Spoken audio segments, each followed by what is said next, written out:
Elrond is a character that always fascinated me. When I first saw him in Peter Jackson's The Lord of the Rings, besides Hugo Weaving reminding me of Agent Smith from The Matrix, he seems to be wise, knowledgeable and powerful, fitting the book's description well, which I would read later. He is an elf lord, well respected, and his beautiful realm Imladris or Rivendell is a place that many people visit for counsel and to be safe. For many characters, even for Gandalf, it's a refuge against powerful foes like Sauron and the Nazgul. We learn that Elrond was controlling the flood of the river Bruinen, protecting Frodo and Rivendell from the Nazgul, washing them away. But we also learn that he is a powerful healer who saves Frodo's life. We learn that he is a warrior and a commander, leading armies into some of the greatest battles in history. He was there 3018 years ago when Isildur cut the One Ring from Sauron's finger and fought with men and dwarves side by side against the Second Dark Lord in the battles of the last alliance of elves and men. We learn how invaluable his advice is when he and Círdan asked Isildur to throw the One Ring into the fires of Mount Doom. And we learn how he also accepts others, their opinion and fate, even if it goes against his own ideas and wishes, by letting Isildur keep the One Ring. In the films, we see this iconic scene where he cries, "Isildur!" when this king of the Dúnedain decided to keep the One Ring. The films communicate all this in a very short time, and the core of it is true to what we find in the books, even though there are some slight changes in the films. Still, the essence of the character Elrond is communicated well. One could say he is far too good in everything. Warrior and commander, healer, one of the wise, great advisor, lawmaster, scholar, friendly host, master over the waters in his realm, and he can foretell the future. What is his weakness? One might be that fate seems to not always be on his side. Elrond is also a survivor. He is for sure a tragic character in Tolkien's world. Countless times fate demanded tribute and sacrifice from him that at the end you feel sorry for him, even though he never failed and he never grew bitter, losing his kindness. In The Hobbit we can read this very fitting description of him. In those days of our tale, there were still some people who had bows, elves and heroes of the Norse for ancestors, and Elrond, the master of the house, was their chief. He was as noble and as fair in face as an elf lord, as strong as a warrior, as wise as a wizard, as venerable as a king of the dwarf, and as kind as summer. In this video, of which this is part 1, we will look into the character and story of Elrond Halfelven, his ancestors and how his character developed over the long time Tolkien worked on his books. This is my deepest dive into the books I ever did on this channel, even considering the creation of the texts. So we go into a lot of detail in this massive video, which will come in several parts. Before we start, as always, I try to pronounce names as Tolkien described it. You already heard it, but you have to embrace the rolled R. Shoutouts to Kimberly80, Ted Nasmith, Laura Talton, Nyati, Benef, Pete Amacri and Jenny Dolphin for allowing me to use their amazing artworks. Jenny Dolphin just recently gave me permission to use her works, so check her gallery if you like what you see. She also has an Etsy shop and Patreon. Links to these and the galleries of all the other artists are in the description. Huge thank you for the permissions from my side. Also, spoiler warning, we cover the Second Age in a lot of detail, which will be relevant for the Amazon series. It might be surprising or not, but Elrond is a very old character when it comes to the creation of Tolkien's mythology. He is maybe first mentioned in a draft from 1926, predating the release of The Hobbit by over a decade. This might not be too surprising for some people, considering that he appears in The Hobbit from 1937 already, but what is remarkable though is that Elrond is a character that changed very little from his creation to the publication. We can read in the mentioned draft from 1926, published in The Shaping of Middle-earth in the so-called Sketch of the Mythology, Elwing cast the Glamdring into the sea and leaped after it, but was changed into a white seabird by Ylmir, that is Ulmo, and flew to seek Eärendil, seeking about all the shores of the world. Their son Elrond, who is half mortal and half elfin, a child, was saved however by Menegroth. The last sentence was then expanded and changed in their son Elrond, who is part mortal and part elfin and part of the race of Valar, a child, was saved however by Menegroth. And those of you who might know the lore from the Silmarillion, published posthumously in 1977, will notice that is exactly the story we know, only some names are slightly different. For example, the name of Elrond's father Eärendil became Eärendil, and so on. Interestingly, Eärendil is the Old English name of a hero mentioned in the Prose Edda, so in Old Norse mythology, where Thor breaks a frozen toe of him and throws it into the sky, where it becomes a star. Maybe keep this detail in mind. The other name changes are also pretty similar to the names we know. Menegroth became Maedhros, and his brother Maglor also plays a bigger role in the story from the Silmarillion. The name of Elrond's mother Elwing stayed the same though, however she had some other changes. There are several versions of this. In one she is not saved and dies instead, but all this might be a bit confusing, but don't worry, we go through those stories in a bit more detail in a moment. We are just a few minutes into the video and things are already very complicated. Some people might ask, wait, how long did Tolkien write on The Hobbit, or did Tolkien work on his background story far before he even started writing The Hobbit in the early 30s? Let me explain this before we look into Elrond's lore, as I think it's interesting to understand the character's creation. Tolkien indeed started working on another project much earlier. He wanted to create a mythology for England and was inspired by other existing mythologies. We just talked about Eärendil. His first texts date as far back as 1914, as we can read in letter number 115 to Catherine Farrar, which he wrote around 1948. Let me read this noteworthy line. For though I have, in the cracks of time, labored at these things since about 1914, I have never found anyone but CSL and my Christopher who wanted to read them, and no one will publish them.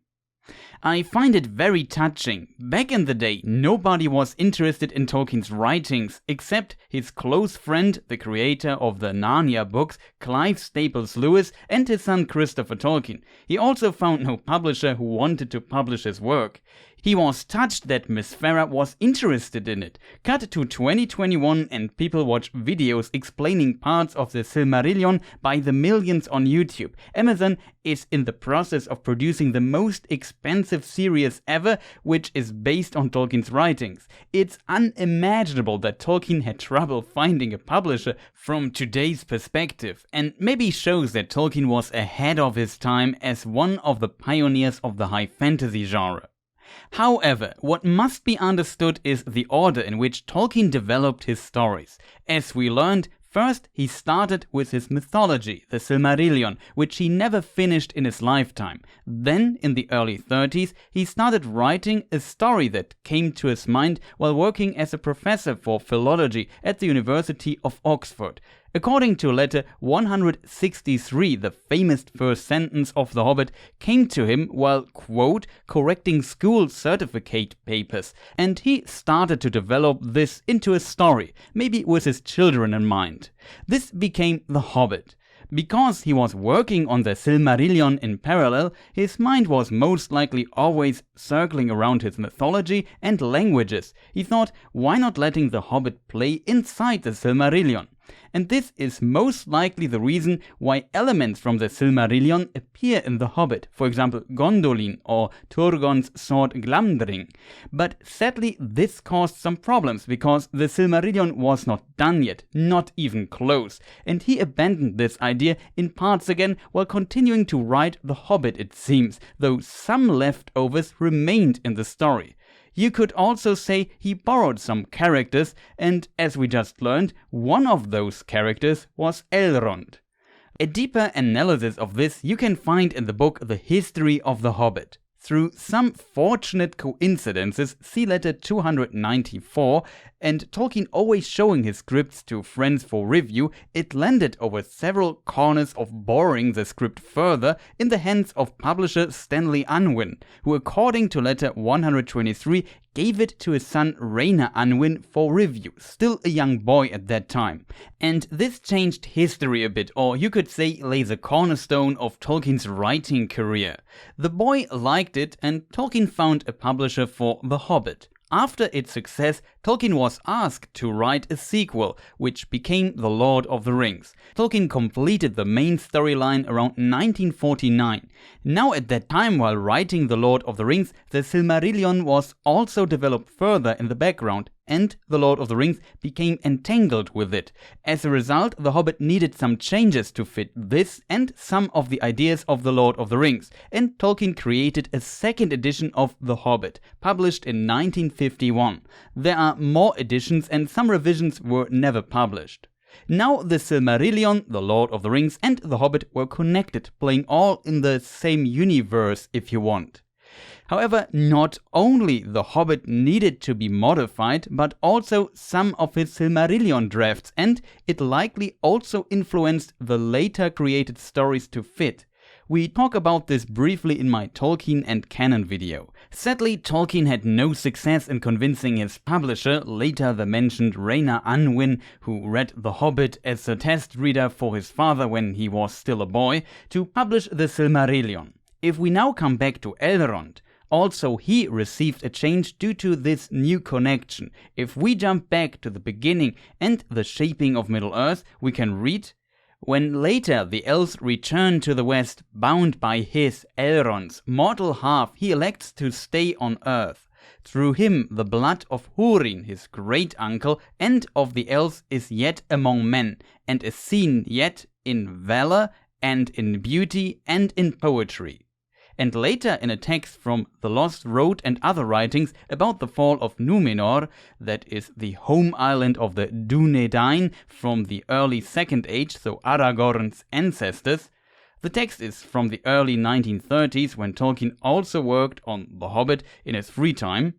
But the high place of its king was at Númenor, in the heart of the land. It was built first by Elrond, son of Eärendil, whom the gods and elves chose to be the lord of that land, for in him the blood of the houses of Hador and Beor was mingled, and with it some part of that of the Eldar and Valar, which he drew from Idril and from Lúthien. But Elrond and all his folk were mortal, for the Valar may not withdraw the gift of death, which cometh to men from Ilúvatar.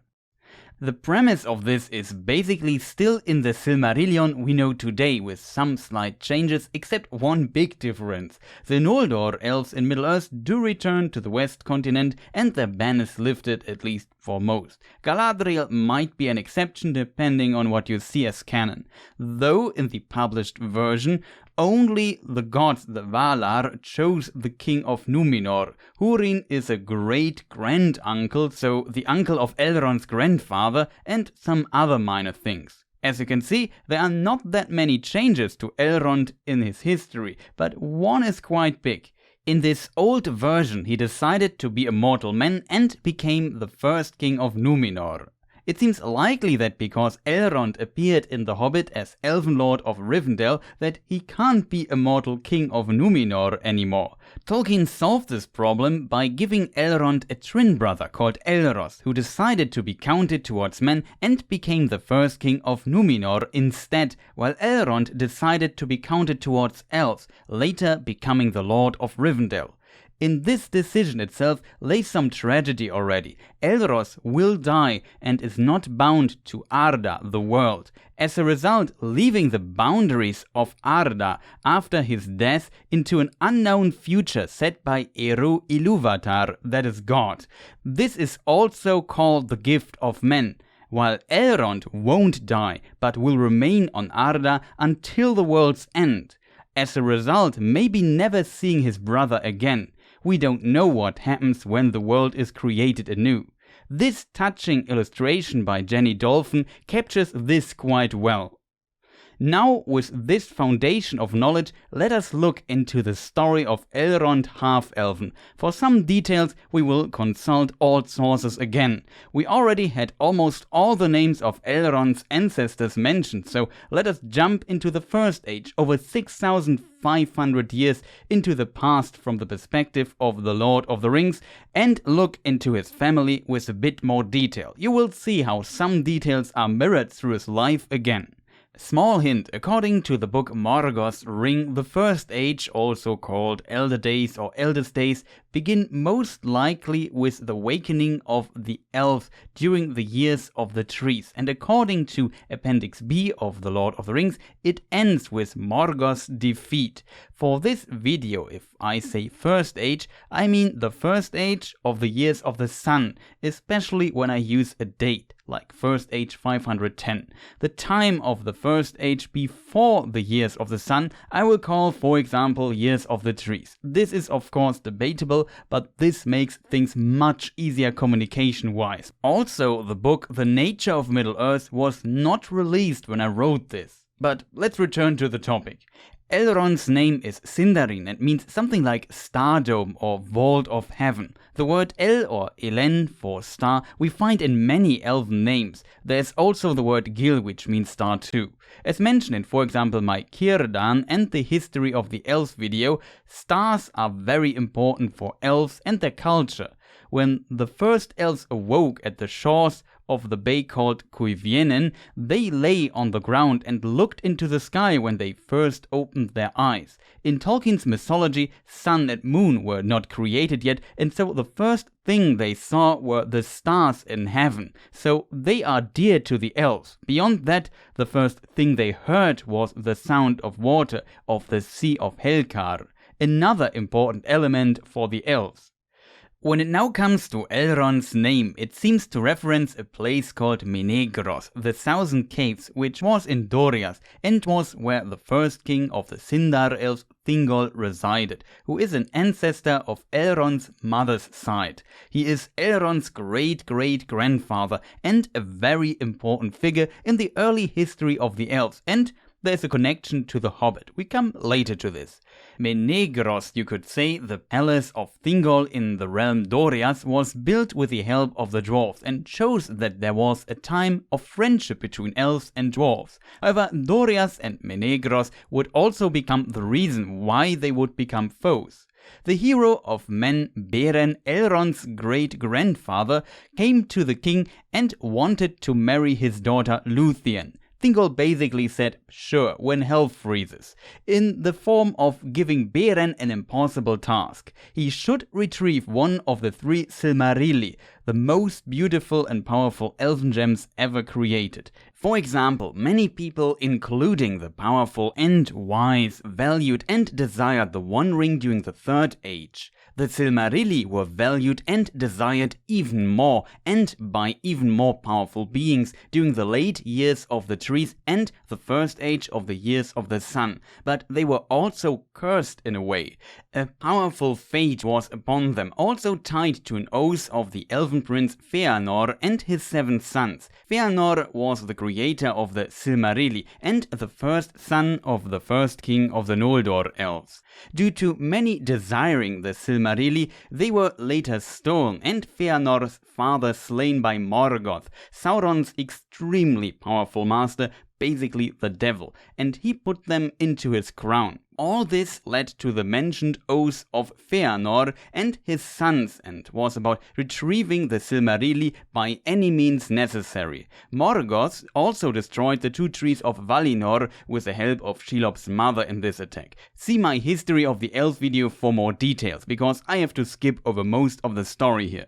However, for Beren, this task was beyond suicide, considering what Morgoth did to the mentioned Húrin, the great-granduncle of Elrond. Death would be among the better outcomes. It was impossible, unthinkable, undarable, and I really love Beren's answer to the king. But Beren laughed. For little price, he said, do elven kings sell their daughters.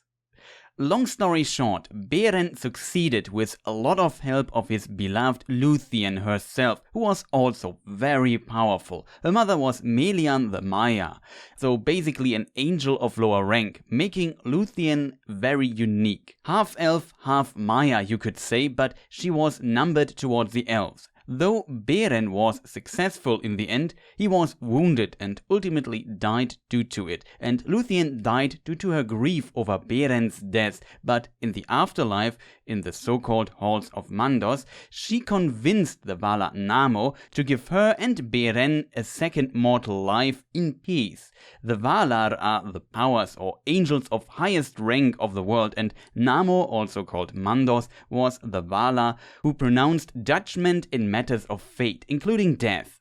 In his halls the dead dwell. Lúthien's wish was granted, and both lived again mostly alone and in peace in Tol Galen. Only one time Beren would leave this place again to intervene in the events around the Silmaril he once retrieved. We come to this in a moment. Still, King Thingol got the Silmaril he desired, but also came under its curse or doom.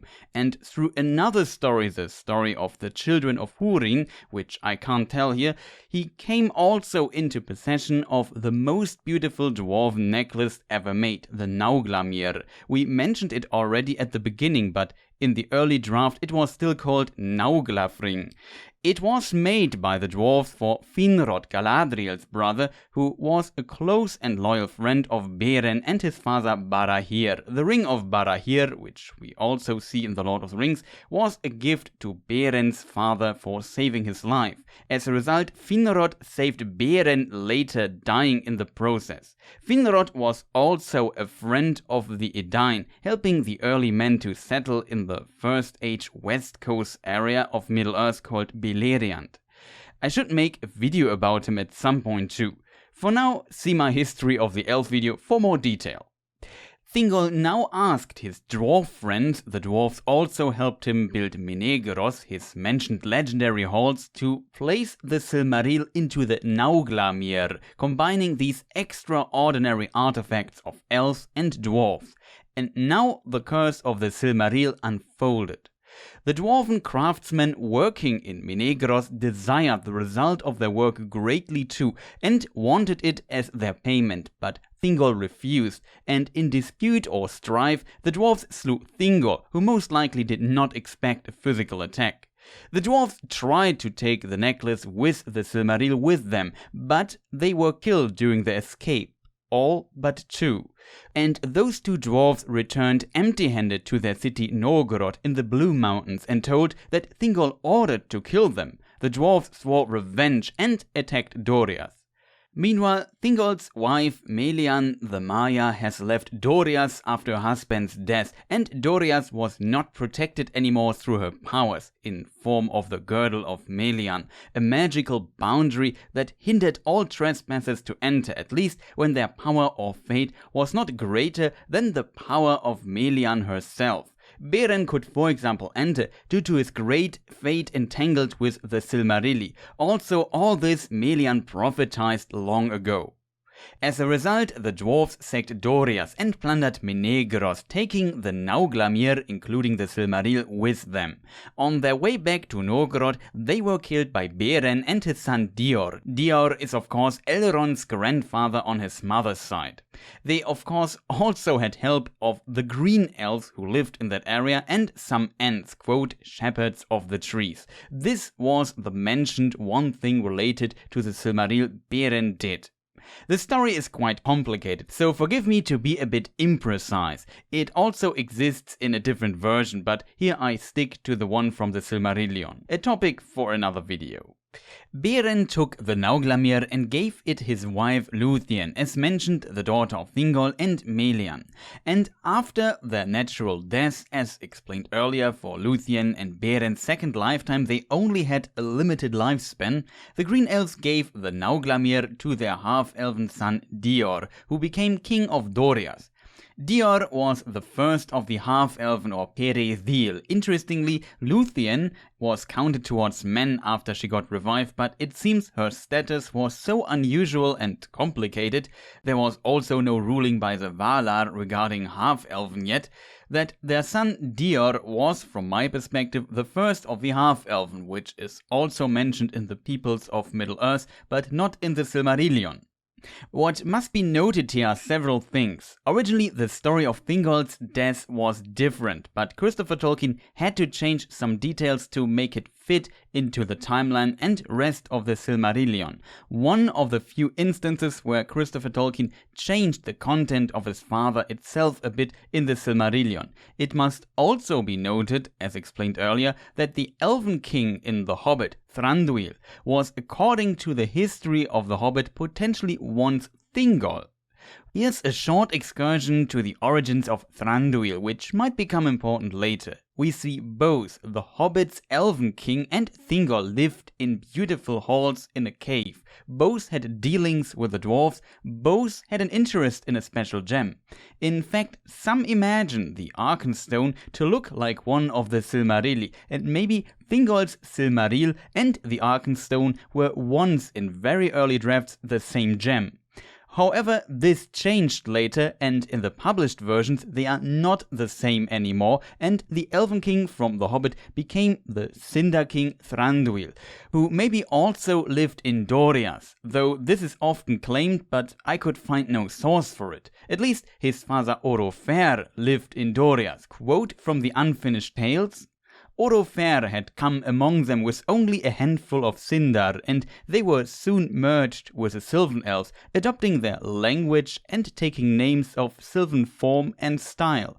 This they did deliberately, for they and other similar adventurers, forgotten in the legends or only briefly named, came from Doriath after its ruin and had no desire to leave Middle-earth, nor to be merged with the other Sindar of Beleriand, dominated by the Noldorin exiles, for whom the folk of Doriath had no great love. In an old non-canon version of the timeline called The Tale of Years of the Second Age, published in Peoples of Middle-earth, we find Second Age 750, remnants of the Telerian elves of Doriath in ancient Beleriand established realms in the woodlands far eastward. The chief of these were Thranduil. Orofer is not mentioned here because he was invented later in the writing process. Actually, he is not mentioned in The Lord of the Rings or the Silmarillion at all, only in the Unfinished Tales. As a result, it's absolutely not clear if Orofer is a canon character. It does not help that The Lord of the Rings potentially contradicts the existence of Orofer. Quote, but before the building of Barad-dûr, many of the Sindar passed eastward, and some established realms in the forests far away, where their people were mostly Sylvan elves. Thranduil, king in the north of Greenwood the Great, was one of these. Only Thranduil is mentioned here, and Barad-dûr was built Second Age 1000. According to the other version, Thranduil's father Orofer died at the end of the Second Age, 2400 years later, so he should have been king of these Sylvan elves at this time. What is also unusual is that this text also mentions king in the north of Greenwood the Great. Of course, it could reference the present time of Lord of the Rings, but according to the Unfinished Tales, he was once king of the south of Greenwood the Great, around Amon Lang, and only later moved north, though it is not clear when. We find a quote: long before the War of the Alliance, Orofer, king of the Sylvan elves east of Anduin, being disturbed by rumors of the rising power of Sauron, had left their ancient dwelling about Amon Lang. Here, though, we have one of the texts that mention Orofer. Amon Lang later became Dol Guldur when Sauron haunted this place. Of course, this is a matter of perspective, time, and canon. Maybe it's not a direct contradiction. Thranduil lived at this time too, I guess, but it seems a bit strange that he is not mentioned at all in Lord of the Rings, and now you see how complicated things become when you add these work-in-progress texts and originally unpublished notes of Tolkien to The Lord of the Rings. Even Amon Lang is only mentioned in very few unfinished tales texts itself, and only in context with Orofer, nowhere else, and these, as said, also contradict the Lord of the Rings. Especially Gimli mentions in Lord of the Rings that Thranduil's halls were built by dwarves, as a result reminiscent to Menegroth, while a text in the unfinished tales says the exact opposite. We come to the quotes in a moment. If we only take what we know from Lord of the Rings, it's possible that Thranduil lived in Doriath too, and Orofer did not exist at all. We lack information though, but in this case Thranduil must have built the halls of the Elven King, because he was the only known king of the Woodland realm. If we add what we know from the unfinished tales, he led his people further north at some point, and his halls he built there could not be compared with Menegroth. Quote, Thranduil established his realm in the northeast of the forest and delved there a fortress and great halls underground. Orofer was of Sindarin origin, and no doubt Thranduil his son was following the example of King Thingol long before in Doriath. Though his halls were not to be compared with Menegroth, he had not the arts nor the wealth nor the aid of the dwarves.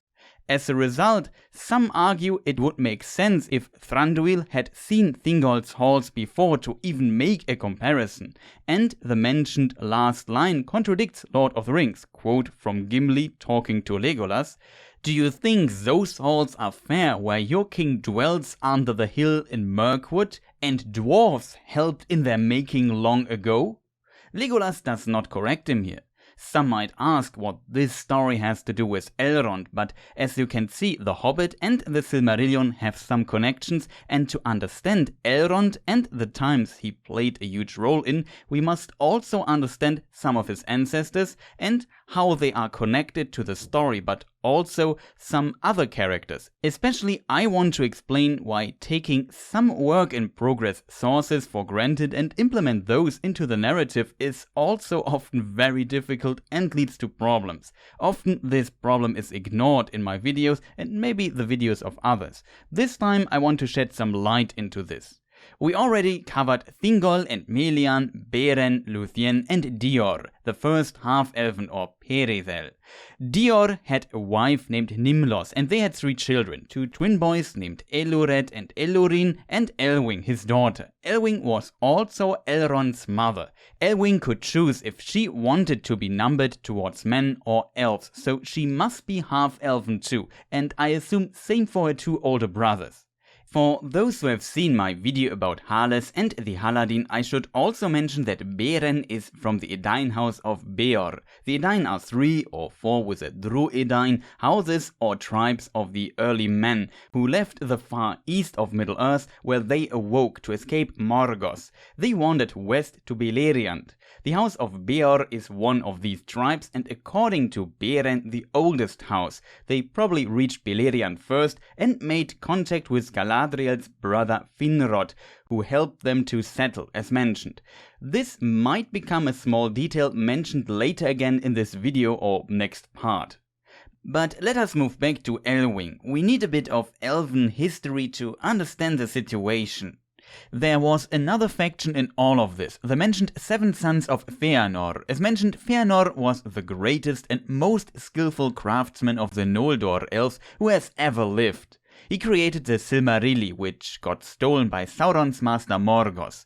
Not only that, but also Fëanor's father, Finwë, was slain in the process. As a result, he and his 7 sons swore an oath to get the legendary gems back at all costs. I mentioned that a powerful fate was upon the Silmarilli that also can be seen as a curse. This oath was now connected to that and turned into a curse, resulting in many evil deeds. One might think all elves were on the same side, but this is not the case. Different groups had different goals, and there were some subgroups among the great elven clans. Fëanor and his sons became some kind of subgroup too, with one very specific goal, and they did many evil things to achieve it.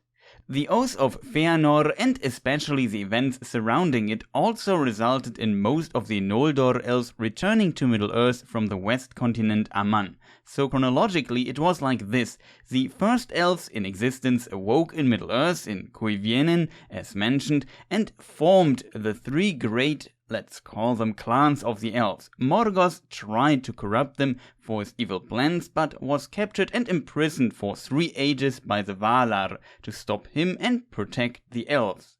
Then the Valar invited the elves to live together with them on the west continent, and most of the elves journeyed there. Though Thingol's people split from the third clan of the elves, the Teleri, and stayed in Middle-earth, the other clans, the Vanyar, the Noldor, and the rest of the Teleri elves journeyed to Aman as far as we know. Then they lived in peace there for some time until Morgoth was released, escaped, and started his attack at the end of the Years of the Trees. After the murder of the king of the Noldor and the Silmarilli stolen, Fëanor, who was also the king's heir, swore the mentioned oath and then convinced most of the Noldor to return to Middle-earth again to wage war upon Melkor, who is now called Morgoth by him.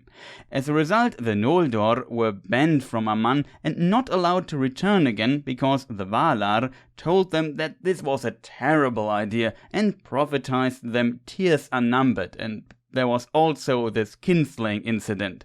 The story is much more complicated though. See my History of the Elves video.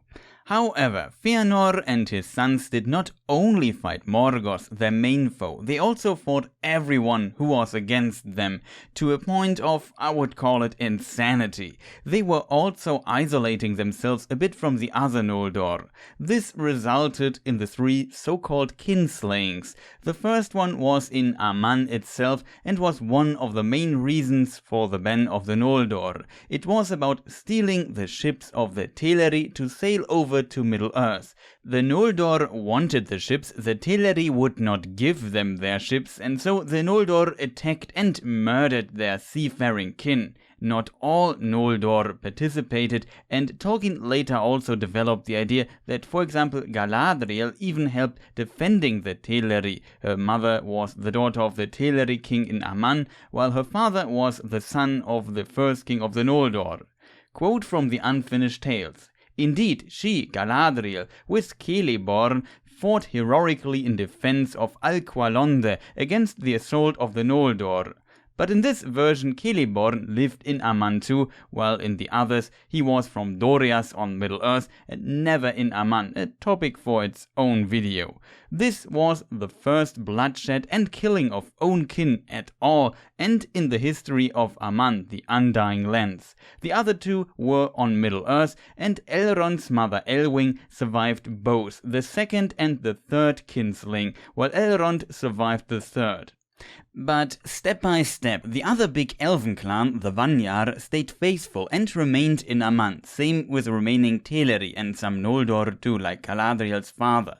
Now a long and war-heavy story unfolds in Beleriand in Middle-earth, which went very bad for the elves overall, as predicted.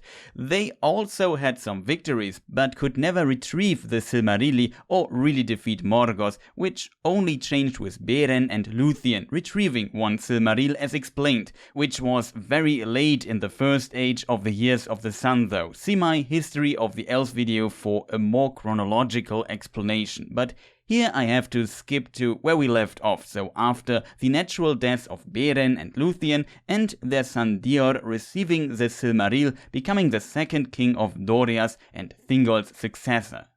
One might think that Doriath and Dior, with his 3 children, could have some peace now, but when the remaining sons of Fëanor learned that Dior had one of the Silmarilli, they came and demanded it, and then sacked Doriath.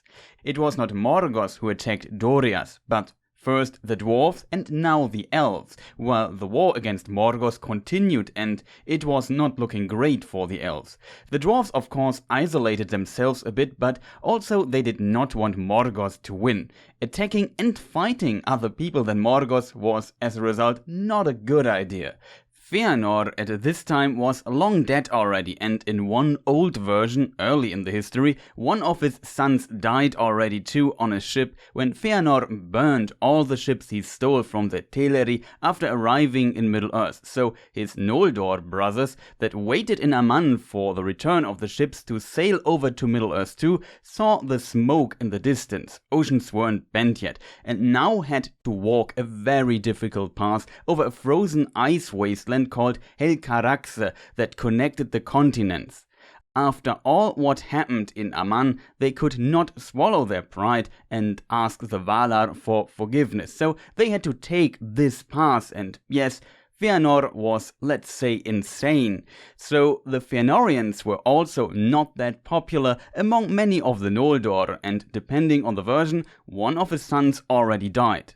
This attack of Doriath then became the second kinslaying of the elves. Remember, the first one was about the mentioned ships in Aman.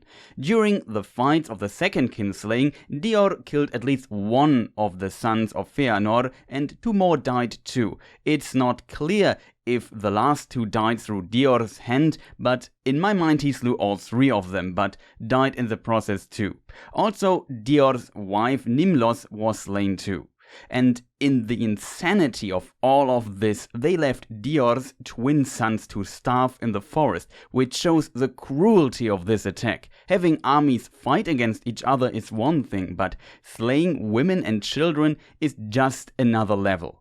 It should be mentioned that the twins were 6 or 7 years old at most.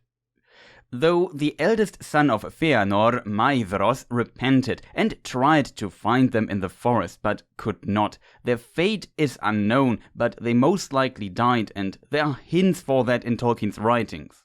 A very young Elwing, the younger sister of the twins, escaped with the Nauglamir. According to the War of the Jewels, she was around 3 years old. Maybe the age is debatable, but she definitely was a very young child too at this time.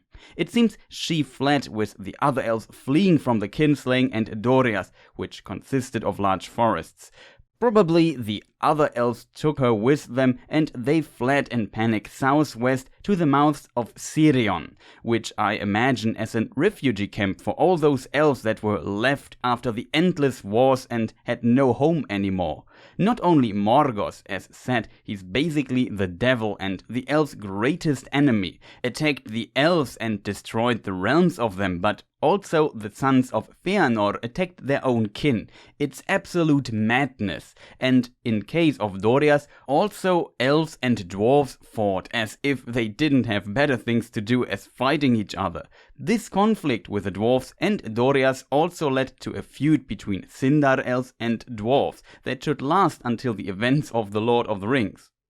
With the Silmaril, the curse followed to the mouth of Sirion. However, for a time the people had peace there. In that time Elwing grew up and fell in love with another young half-elven refugee, Eärendil. But now that we covered the side of Elrond's mother, let us have a brief look at his father's side. I can only hint again at my History of the Elves video, where I cover those stories in a bit more detail and in a more chronological order. The First Age is always difficult to cover shortly because of how connected everything is and how much happens in parallel. I hope it was not too confusing to this point, but I tried to take everyone with me on this complex journey through the Elder Days that will only be a foundation of Elrond's story later. While the family of Elrond's mother is related to the Teleri and Sindar clans of the elves, his father Eärendil is related with the Noldor. Eärendil was the son of a man named Tuor and the elf Idril. Tuor was a mortal man of the group of men called Edain, same as Beren. The Edain are divided into 3 or in a way 4 houses. As we learned in the video about Harles and the early Edain, Tuor's father was Huor. Huor was the brother of the mentioned Húrin, who we know from the Children of Húrin story, one of Tolkien's great tales, and the mother of Huor and Húrin was from the house of Hales, the third house, while their father was from the house of Marach, the second house, and of course Rian, the wife of Huor, was also from the house of Beor, the first house. I know this is very confusing with all the names, so just remember, in Elrond's grandfather Tuor are the three houses of the Edain united. The other house or tribe is usually not considered a house, I guess, but they are Edain too and are a very special and mysterious group of men called Drúedain, not to be confused with the Dúnedain, the men of the West, which we will talk about later too. I really like the Drúedain because they are so unique and have quite unusual powers. In this context, as being Edain too, I see them as the fourth house of the Edain, but some people might see this different. For this story, they only appear a few times though, so I mention them here for completeness sake. But they even play a role in The Lord of the Rings, though they are not in the films. However, Tuor's wife Idril was the daughter of Turgon, who was the king of the great elven city Gondolin, and later in the First Age, after the death of his brother, the High King of the Noldor, Fingon, he inherited this title. I should mention that in the Silmarillion, Fingon had a son, Gil-galad, but this was, according to Christopher Tolkien, a mistake by him. See Peoples of Middle-earth. And this also makes one question why Turgon would become the next High King in this case. The wife of Turgon was Elenwe, who was from the Vanyar clan of the Elves, the clan that stayed in Middle-earth. She tragically died on the way to Middle-earth over this icy wasteland called Helcaraxe that connected both continents, which I mentioned a moment ago. Remember Fëanor burning the ships, which was why these elves had to walk, and people died on that way. What makes her special, she was, to my knowledge, the only known Vanya returning to Middle-earth, but she never reached it. According to Peoples of Middle-earth, ice broke and she fell with her daughter Idril into the icy sea. Turgon tried to save both, but could only save Idril, and the body of Elenwe was covered in fallen ice. His wife never got a Sindarin name because she never reached Beleriand. The Noldor actually spoke Noldorin Quenya and had Quenya names, but the Sindar king Thingol banned Quenya as language in Beleriand after finding out about the First Kinslaying, seeing it as the language of traitors and slayers of kin, and the Noldor accepted that.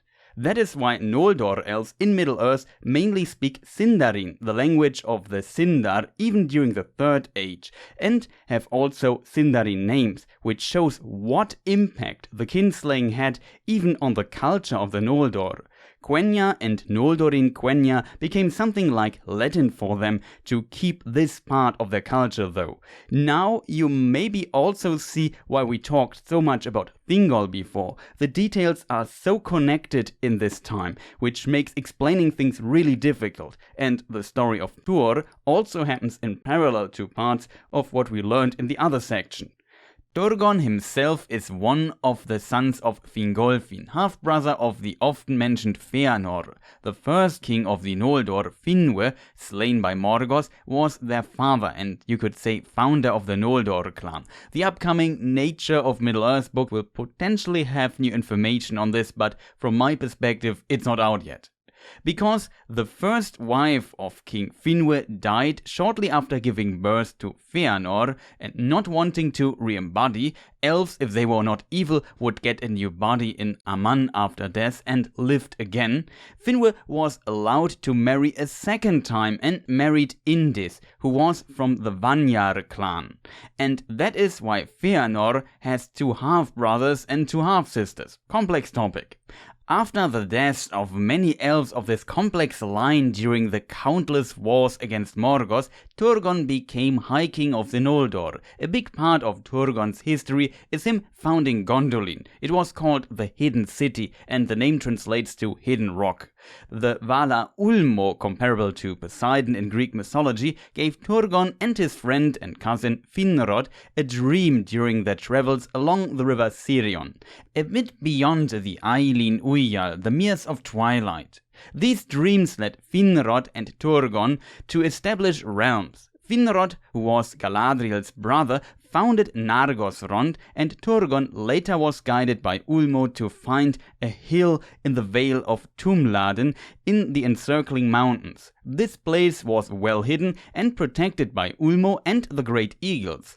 On the hill, Turgon founded Gondolin, which is reminiscent of Sirion on the hill Tuna, which is one of the great elven cities in Aman, the Undying Lands. See my analysis of the first screenshot from Amazon's Lord of the Rings on Prime show. Preparing to build the city, Turgon went back to Nevrast. I assume he went to Vinyamar to be precise, where he also left an armor, a shield and a sword as commanded by Ulmo, and ultimately managed to build Gondolin that remained hidden from the enemy for almost 400 years. Turgon, his daughter Idril and his sister Arithel lived there. What one must understand, Gondolin was a very safe and isolated city of the Noldor elves, who were by their nature more into crafting things. As a result, this city prospered and was probably quite advanced. Also, an elf named Celebrimbor, the grandson of Fëanor, lived in the city. He was one of the great artifact or jewel smiths, and he would later make, for example, the 3 elven rings of power, or one or both of the Elfstones, depending on the version from the Unfinished Tales. The first Elfstone was given to Idril, who gave it to her son later. Also, the legendary elvensmith Eärendil lived there. In one version he makes the first Elfstone, and he taught his art to Celebrimbor. In this little story we see how knowledge is exchanged, which is a requirement for advancing in arts.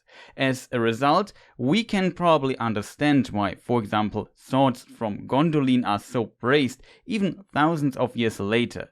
You might have seen the first Hobbit film or read the book, and there Elrond mentions that the swords Glamdring and Orcrist were made in Gondolin by his kin. Glamdring is also most likely the sword of his great-grandfather Turgon.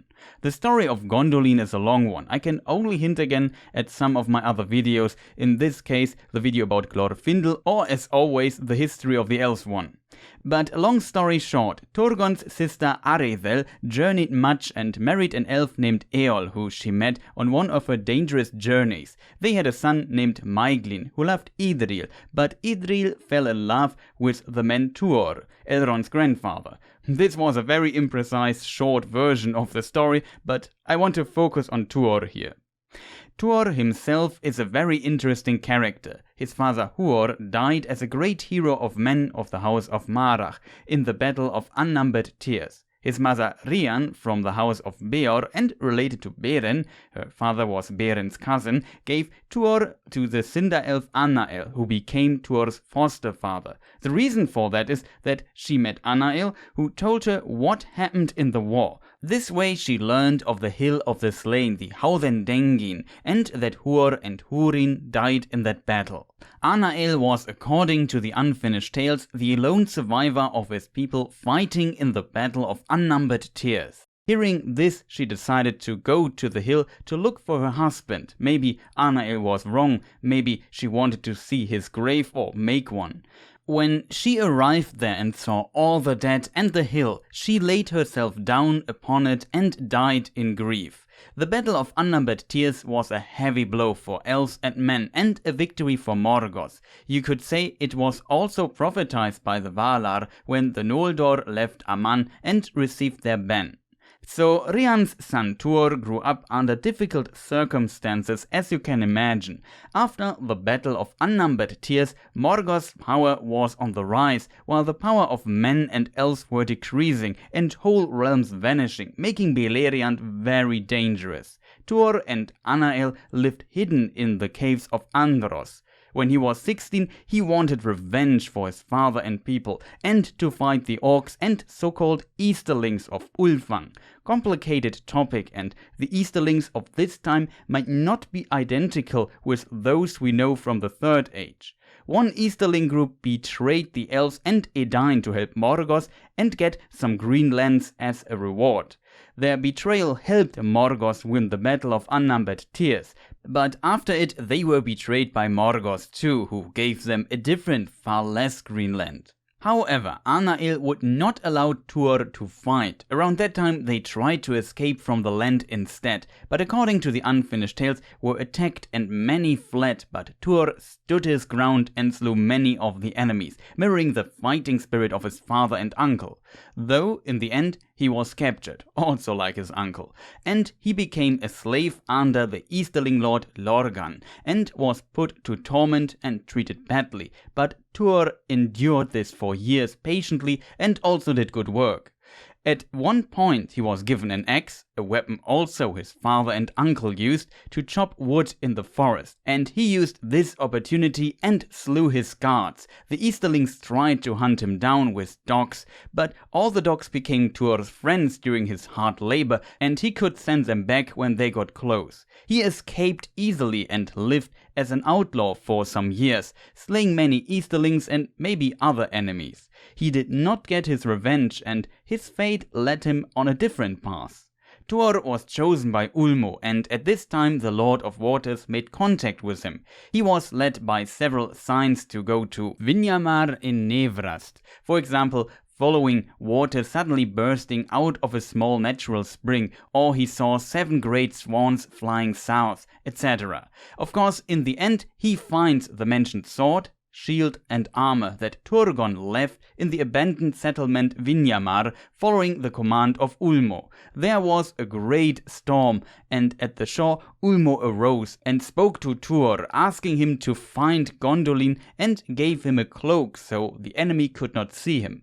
Next morning Tuor found an elf named Voronwe on the shore, who was an elf sent by Turgon to sail to the west, but the ship was destroyed in a storm by Ulmo, and only Voronwe was saved by the Valar. Remember, the Noldor were still banned from Aman at this point, and because Voronwe was from Gondolin, he could guide Tuor there. Interestingly, Tuor also developed a longing for the sea when he reached the coast. The theme of the marina is very present in this side of Elrond's family. There is another interesting reference on their way to Gondolin. When these two traveled through the land, they arrived at the pools of Ivrin, where once the Noldor, Nandor and Sindar celebrated their reunion after the Noldor returned to Middle-earth. Of course, they did not know about the first kinslaying at this time.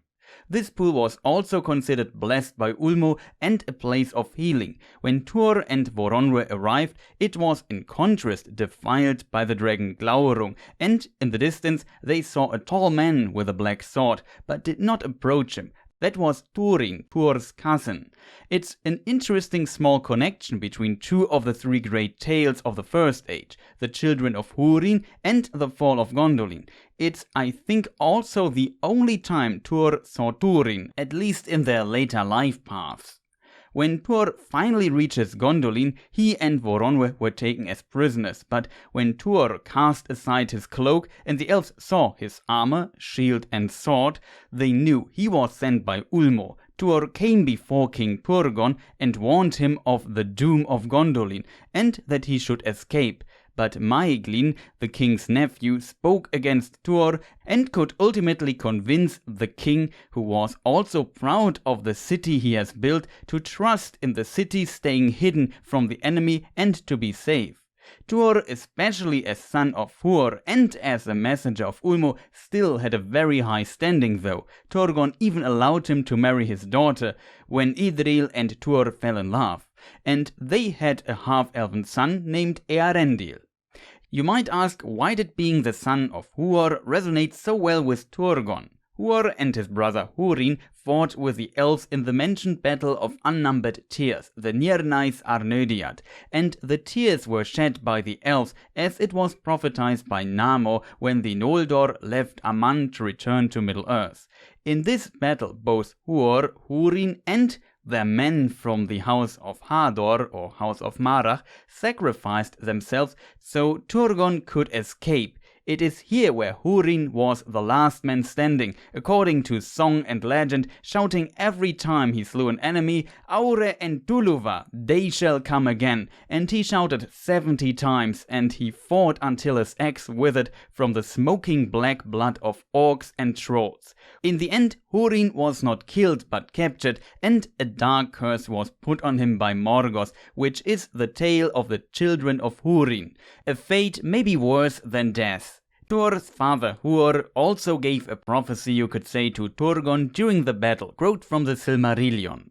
The field was lost, but still Húrin and Huor and the remnant of the house of Hador stood firm with Turgon of Gondolin, and the hosts of Morgoth could not yet win the pass of Sirion. Then Húrin spoke to Turgon, saying, "Go now, Lord, while time is, for in you lives the last hope of the Eldar, and while Gondolin stands, Morgoth shall still know fear in his heart." But Turgon answered, "Not long now can Gondolin be hidden, and being discovered it must fall."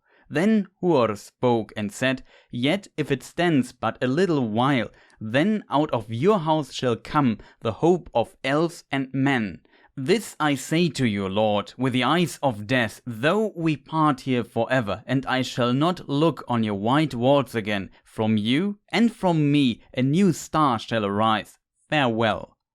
Powerful words in a dire situation, and as a result the son of Huor received nothing less than the highest respect from Turgon. In addition, Tuor was clearly a messenger of Ulmo. He had the armor, shield and sword. Ulmo, who led Turgon to build Gondolin and is still protecting it. Also, Tuor's words made the elves in Gondolin wonder, quote, "All that heard the voice of Tuor marveled, doubting that this were in truth a man of mortal race, for his words were the words of the Lord of Waters."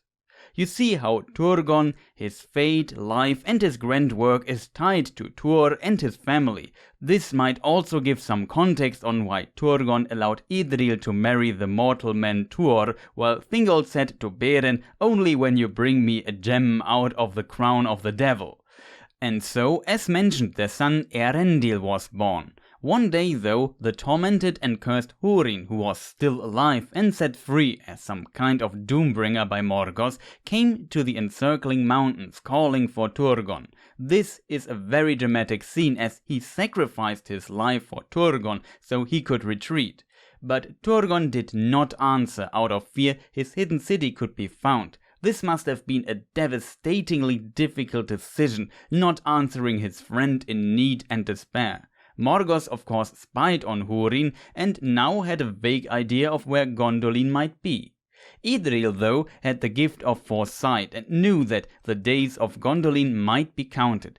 As a result, she planned a secret tunnel to escape from Gondolin when needed. This tunnel was built in secret and only few knew about it. What in the end brought the downfall of Gondolin was that Maeglin was captured by Morgoth's servants outside the city, and he made a deal with Morgoth. He would reveal the location of Gondolin if he could have Idril after Morgoth destroyed it. The story is more complex, but as said, this is a short version. I won't tell the details of the fall of Gondolin here again, because we covered that part in the Who is Glorfindel video already, but Tuor slew Maeglin and he escaped with Idril and his son Eärendil from the fall of Gondolin through the mentioned secret tunnel, while Turgon died in his city. They fled to the mouths of Sirion, and here Elwing and Eärendil met, both still very young. Tuor maybe met his foster father Anael here again, who now served Círdan the shipwright. Anael managed to escape the attack at night many years ago, where they got separated, and with some of his people he reached the mouths of Sirion too. Interestingly, Círdan also delivered messages of Ulmo to, for example, Nargothrond, and maybe through this connection between Anael, Círdan and Ulmo, the Lord of Waters decided to make Tuor his messenger that he would send to Gondolin, but I think it was all fate. What becomes clear is that everything is connected. And now, after just around 60 minutes of backstory, Elrond and Elros were born at the havens of Sirion, where all kinds of people fled to in much despair because almost all elven realms were destroyed by now. Survivors of the countless wars from all over Beleriand fled there. In the video about Harles and the Haladin, I also mentioned the Drúedain, the mentioned fourth house of the Edain if you want. Some of them settled in Breathil with Harles and their people, and then much later, after the war destroyed Doriath, fled to the havens of Sirion too, while the house of Harles in its classical form ceased to exist. The Drúedain lived on. It looked like Morgoth was winning and not much opposition was left. Also, only few of the 7 sons of Fëanor survived. Most prominently, Maedhros and Maglor, Fëanor's first 2 sons. We will hear about what they were up to after a short ad break, which I will hopefully place correctly here. It can be that you don't see it though. At the havens of Sirion, we had a short time of peace until the tragic events continued. This was due to Morgoth realizing that losing the Silmaril was probably the best thing that could ever happen to him, and as a result, he could afford waiting for its curse to destroy the remaining elves. In addition, Ulmo protected parts of the mouth of Sirion, so Círdan's ship remained hidden. We can read about the shadow of Ulmo's hand in the Silmarillion. It can be assumed that Tuor and Idril probably had some influence over the people in the havens of Sirion, but considering that Círdan was the lord of the Sindar elves and kin to Thingol, he must have had a lot of influence too. Keep in mind that the survivors of the second kinslaying from Doriath, which are Sindar elves, fled there too, while Idril was daughter of the High King of the Noldor. It is not mentioned if this led to any conflict, and I personally doubt it. The Sindar did not trust or like the Fëanorians, but that was different for other Noldor elves who had no part in the kinslaying. They were all sitting in the same boat, and Gondolin had nothing to do with the deeds of Fëanor's sons. In this time at the havens, old Tuor, longing for the sea, built a ship called Eärendil. In some old versions of the Tale of Years published in the War of the Jewels, it's potentially hinted that Ulmo might have helped him in some way, or let's say inspired him.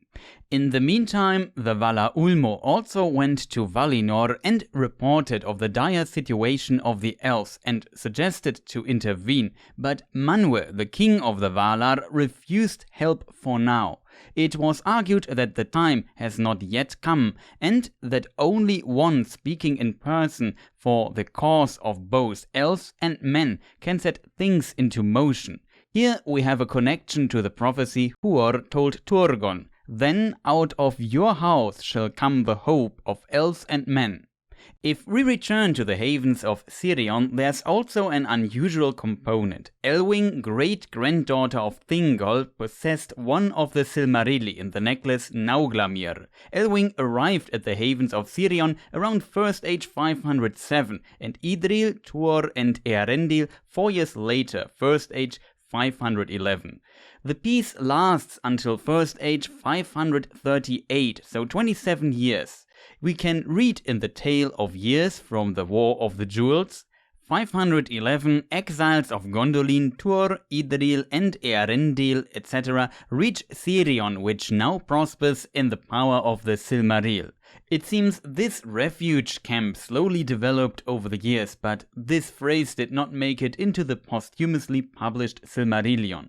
Originally, according to the Grey Annals in the War of the Jewels, this secret haven at the mouth of Sirion was founded by Círdan in First Age 473, shortly after Círdan's harbour cities were destroyed by Morgoth's forces, and he retreated by ship with the survivors. Then he sailed south and built a base for the surviving refugees on the Isle of Balar, and another one in secret at the mouth of Sirion, and many light, swift ships lay hid in the creeks and waters where the reeds were dense as a forest. There's another very interesting connection here. Turgon, back in the day, asked Círdan to build and send 7 ships to Aman to call for help. All those ships failed due to the ban, probably sinking in storms through Ulmo's Maya Osse, and they never returned except for one. The ship was destroyed too, but one mariner was saved by Ulmo and washed ashore on Middle-earth again. That was, of course, as already mentioned, Voronwe, who led Tuor to Gondolin. Voronwe must have waited on the shore for some years. I really love these connections between the stories and how there's some sort of backstory and explanation to everything. In very early drafts, it seems Voronwe was a mariner of Eärendil and not a companion of Tuor, but as explained, the stories had many iterations and Tolkien moved characters and names around a lot. Now if we come back to Tuor building a ship in the years when his son Eärendil married Elwing, he left Middle-earth with Idril and sailed to Aman, maybe taking Voronwe with them according to an old version of the Tale of Years, that is Appendix B from Lord of the Rings. And we can read something extremely unusual in the Silmarillion. And with Idril Celebrimbor he, Tuor, set sail into the sunset and the west, and came no more into any tale or song. But in after days it was sung that Tuor, alone of mortal men, was numbered among the elder race, and was joined with a Noldor, whom he loved, and his fate is sundered from the fate of men. So Tuor, who was not born as an elf nor had elven ancestors, suddenly became an elf. Tolkien comments on this in letter 153, which was only a draft never sent. The cases of Lúthien and Tuor and the position of their descendants was a direct act of God. This seems to be a very unique intervention of Eru and exception here. When Tuor and Idril left exactly is not known, but I assume after the marriage of their son. In the unfinished tales we find the hint that Idril saved a jewel from Gondolin, made by either Eärendil or his pupil Celebrimbor, depending on the version. This stone was the Elfstone, the Elessar. When Idril left Middle-earth with Tuor, she gave the stone to her son Eärendil, and the Elfstone maybe had the power to heal. Again, its importance depends on the version. It is now stated in the old drafts and in the Silmarillion that Eärendil became a lord of the people living in that area at the mouth of Sirion. Maybe with him growing up there and his parents leaving, he became a leading figure. As mentioned, he also married Elwing, who probably had influence too. How they met exactly is not known. Eärendil was also described as very beautiful when he was born, having the light of heaven in his face. And Elwing was the granddaughter of Lúthien, the fairest elf maiden in existence. She was called Elwing the Fair, or the White, and she had a Silmaril which had the light of the two trees in it. The Silmarilli were blessed by the Valavarda, queen of the stars, in Sindarin called Elbereth, and many stars were made out of the light of the two trees. As we learned, the stars and the two trees were very important for the elves. Of course, Elbereth was revered by the elves as a result, and the Silmarilli united all this. On top of that, both Eärendil and Elwing were descendants of great kings, and they shared something very unique. Both were half-elven. Note that being half-elven is in general very unique, and that it was not established at that time what this exactly means in the world. Often if something is just half, it sounds like it's less, but in Tolkien's world, half-elven or Perethel are truly special, very unique, and did extraordinary things, as we will learn in a moment. There were also very few half-elven in Tolkien's world. During Eärendil's life at the havens of Sirion, he befriended Círdan the shipwright, and also the sea was always in his heart. He became an apprentice of Círdan and learned shipbuilding from him. This was different in early versions of the story, where Oarni, the mermaids, and maybe Osse, a Maya of Ulmo, helped him to build his ship. In the Silmarillion it's Círdan though, which also makes a lot of sense, because there's the story where thousands of years ago, while Círdan learned how to build ships able to sail over to Aman, he had a vision by the Valar. In it he saw a white flying ship, And it turns out, the ship he helped Eärendil building was exactly the ship he saw in this vision. It was called Vingilot in Sindarin or Vingilote in Quenya. It did not fly at this time though. With maybe Eärendil's Elfstone and especially Elwing's Silmaril, the havens and people could heal and prosper a bit in peace.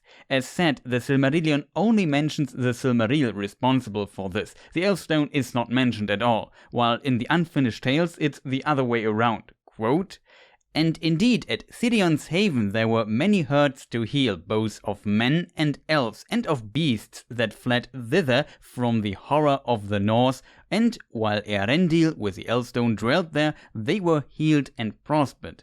While in the Silmarillion we find this sentence, "For it seemed to them that in the Silmaril lay the healing and the blessing that had come upon their houses and their ships." However, over the time Eärendil and Elwing had twin sons, Elrond and Elros. There are only very few notes in the Tale of Years from the War of the Jewels book and in the Lost Road and other writings that mention them being twins, but in my opinion it makes sense considering how common twins were in this line and that Elros was only created because in The Hobbit Elrond became an elf, but was originally planned to be the first king of Numenor, and as a result Elros was created. We talked about that at the beginning. Maybe twins are a manifestation of the duality in the fate of the Halfelven.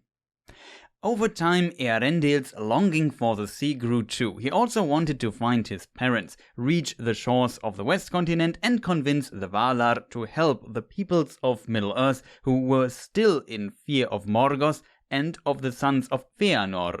If you consider all things, this was his only hope, because he knew the peace would not last forever, with Morgoth controlling almost all of Beleriand, and the havens of Sirion were basically just a secret refugee camp, not a stronghold with great armies. And so he had to leave his wife and sons and risk his life to reach Aman. We can read that Elwing sat in sorrow by the mouths of Sirion. He also took the Elfstone with him. There is an interesting quote that explains the desire to find his mother Idril and why he took the stone with him in the unfinished tales. And his, Eärendil's, first memory of Middle-earth was the green stone above her, his mother's, breast, as she sang above his cradle while Gondolin was still in flower. The worst part was that Eärendil could not reach Aman. Quote from the Silmarillion.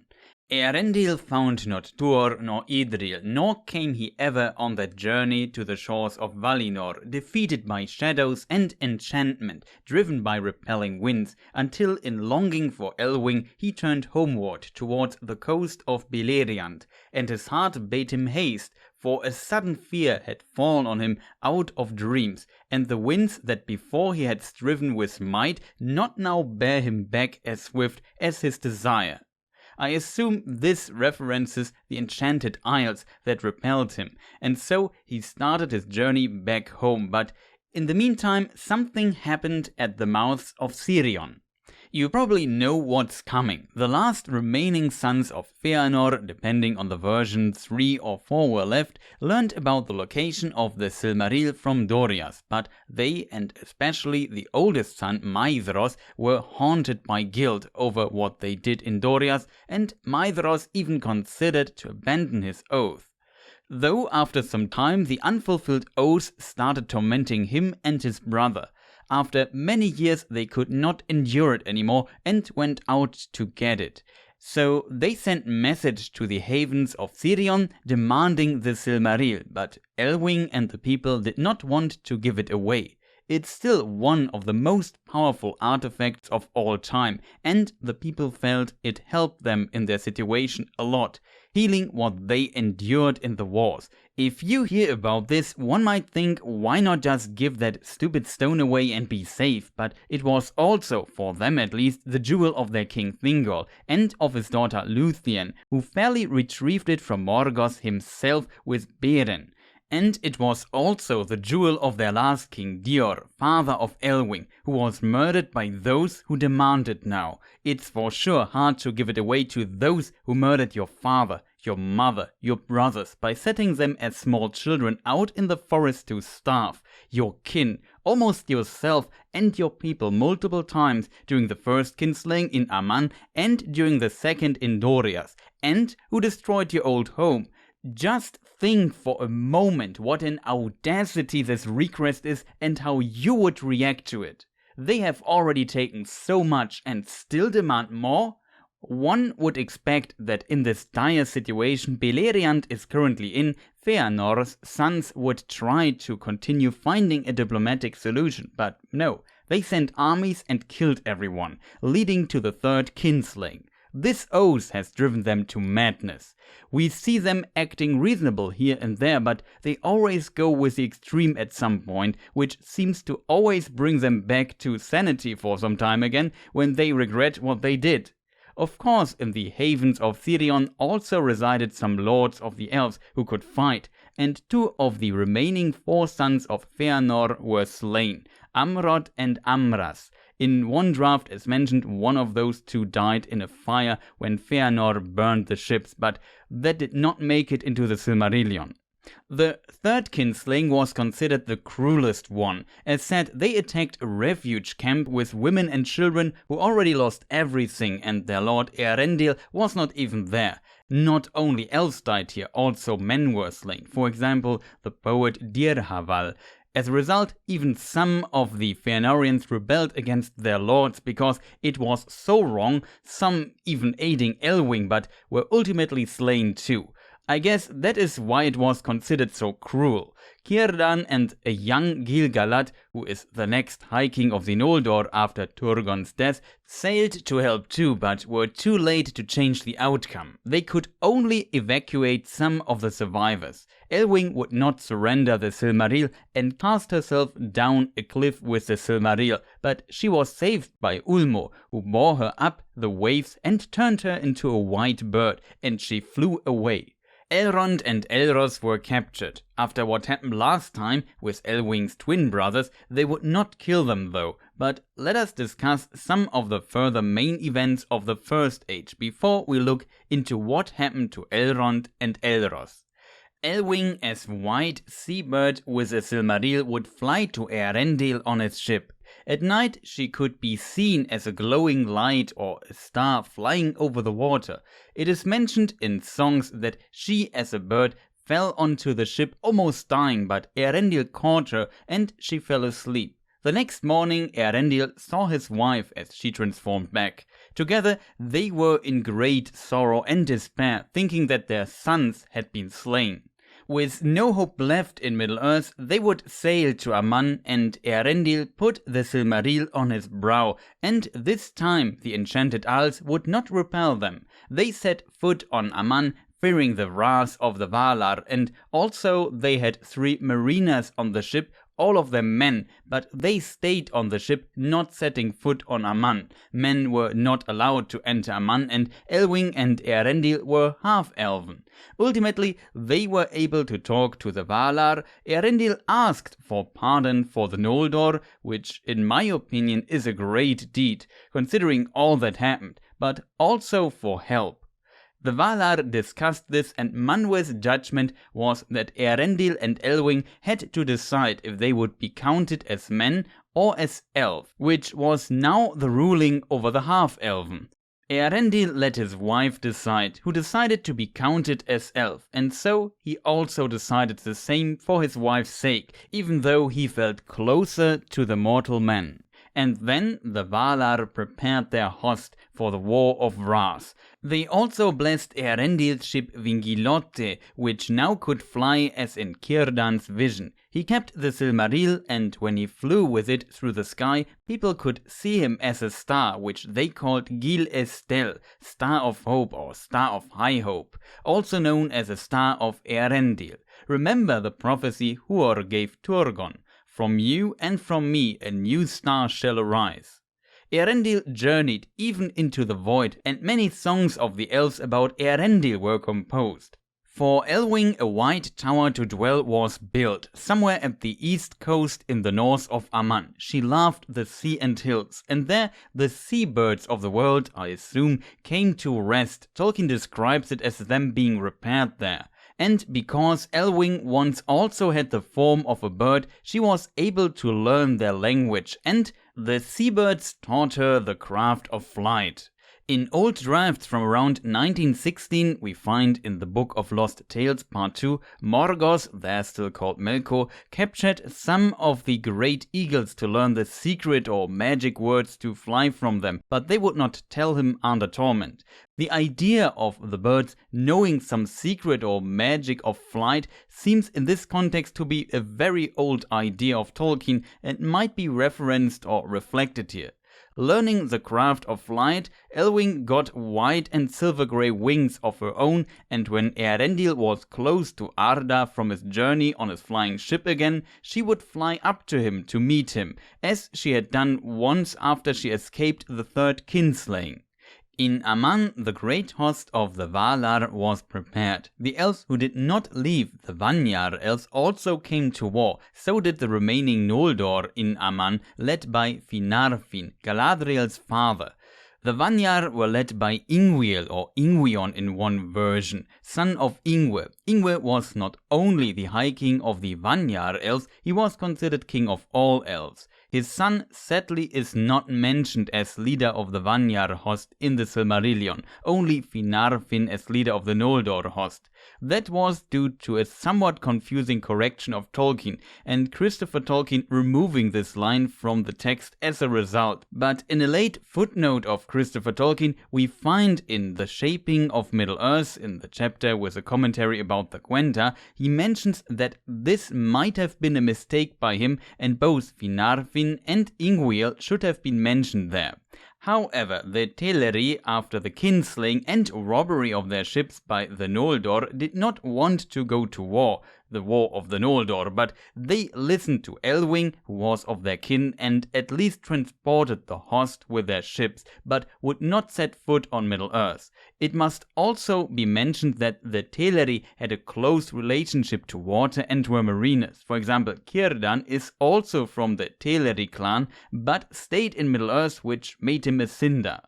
And here begins the War of Wrath, the biggest war in history, which ultimately led to Morgoth's defeat, but also to the destruction of Beleriand, which sunk into the ocean. For the war, the remaining elves and men, only Edain though, of Beleriand, were summoned too and participated in the war with the host of the Valar. Eärendil also fought in this war with his flying ship, and he battled with the great eagles against the most powerful of Morgoth's dragons, and they battled one day and night, and in the end Eärendil slew Ancalagon the Black, and quote, cast him from the sky, and he fell upon the towers of Thangorodrim, and they were broken in his ruin.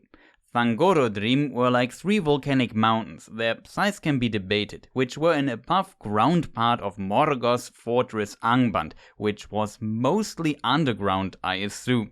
Some might interpret this as Ancalagon falling from the sky, destroying 3 mountain tops on the impact, which would imply this dragon to be quite big. This is an often debated topic among Tolkien fans. The German translation of this section, for example, translates this in a way that Ancalagon fell upon the towers of Thangorodrim and destroyed them. I can see where the idea of a gigantic Ancalagon comes from as a result, but one can also understand it more metaphorically. However, in some versions of the Tale of Years, the leader of the Maya Eonwe, Herald of Manwë, in some versions he was the son of Manwë and called Fionwe instead, destroyed Thangorodrim with his host. In Appendix B from The Lord of the Rings, we find the sentence, the First Age ended with a great battle in which the host of Valinor broke Thangorodrim and overthrew Morgoth. In the mentioned other version, Eonwe is mentioned in this exact sentence. Interestingly, the fight of Ancalagon and Eärendil destroying Thangorodrim is not mentioned here at all. But of course Ancalagon and Eärendil are mentioned in The Lord of the Rings though. In my opinion, this must not be a contradiction. The towers of Thranduil were destroyed, Eärendil was in a way part of the armies of Valinor, and it could have been a combined effort, or the host simply destroyed what was left. Maybe those versions are also not meant to be combined. As we know, mythology often has contradicting sources too. In some versions it's a dragon falling onto the mountaintops, in others it's Eonwe and his host. What we know is they were utterly destroyed and Ancalagon was a mighty dragon slain by Eärendil, Elrond's father. But let us now finally jump back to Elrond and Elros, because at the time when Ancalagon died, they were already around 55 years old. For elves, still very young, but they were half-elven. For example, her mother gave birth to them when she was around 29 years old, which is quite unusual for elves to have children this early. So one could make the assumption that the lives of half-elven are a bit different. With this, we finally focus on the elf lord Elrond himself, but I will also try to connect many parts of his life to what has happened in the First Age. You will see some parallels. Elrond is a survivor. As mentioned, after the Third Kinslaying, it was now Maglor who took pity upon Elrond and Elros. In older versions of the text, it was Maedhros, and he became their foster father, which sounds really strange. Elrond's and Elros' uncles were not that fortunate. One of the elves who was responsible for the death of so many people the twins knew from the place they grew up, maybe even their mother, they probably didn't know about their mother's survival, is now taking them captive and becomes their foster father? We don't know much about this, but it's hard to imagine what they might have said to each other. Did the twin brothers ever confront Maedhros and Maglor for their evil deeds? It's described that Maglor cherished them and that love grew between them, even with the note that one would not have expected that. It is also noted, but Maglor's heart was sick and weary with the burden of the dreadful oath. Maybe in this Maglor realized even more what he has done and how much sorrow and despair he and his brothers have caused. Maybe this was a way for him to seek some kind of normal life path. It also seems the relationship was not good from the start, because Tolkien uses the word grow here. Maglor invested in it and it grew over time. It of course makes sense that it did not start well. It also must be mentioned that this battle probably had the intention to get the Silmaril, but not to end in a slaughter. It most likely escalated at some point. Still, the sons of Fëanor are responsible as leaders, even if the terrible deeds would have been committed by soldiers who most likely were also burdened by the cruelties of a seemingly never-ending war and the questionable commands of their leaders. There is an interesting note about Maedhros and Maglor. When Eärendil started flying around with his ship, they noticed a new star at the sky in the west and recognized it as one of the Silmarilli, and they were glad that it could now be seen by many and that it was out of reach of evil. It is not mentioned what Elrond and Elros' thoughts on this were, or if Maglor and Maedhros talked with them about this, but they most likely will have noticed the star too. In my imagination, it maybe gave them comfort, seeing their father as star in the sky, and when it was close to Arda, even their mother was on the ship too to visit her husband. What is interesting about Maglor, he was well known for his singing, harp play and poetry. Maybe he taught Elrond and Elros to play the harp too. There is a cool artwork showing this, sadly I don't have permission to use it. Elrond, for example, takes a silver harp with him on the ship when he leaves Middle-earth at the end of The Lord of the Rings, and Rivendell was a place of song and poetry too. Also keep in mind that song and poetry were ways of preserving stories of old. Elrond was a well-known lore master. We know that Rivendell also had many records of the past. The War of Wrath started around 7 years after the Third Kinslaying, when the host of the Valar landed in Beleriand, the old west coast of Middle-earth. At this time, Elrond and his brother were around 13 years old. It is not clear how their status was among the sons of Fëanor. They were Maglor's foster sons, but you could also say prisoners in a way. What now happens with them during the War of Wrath, we don't know. There are, though, multiple theories that can be crafted here. Usually it takes elves around 50, in some cases even 100 years to be fully grown. Elrond and Elros were half-elven though, and we don't know how their growth or development is. Maybe closer to men and then aging just stops at some point. As mentioned, their mother was only around 29 when she gave birth to them, which might indicate that half-elven are closer to men in the early development, and I would expect it to be different compared to elves. Tuor wanted to fight when he was 16. We don't know when Elrond and Elros were set free or left Maglor, only that they did at some point. We also don't know if they participated in the War of Wrath.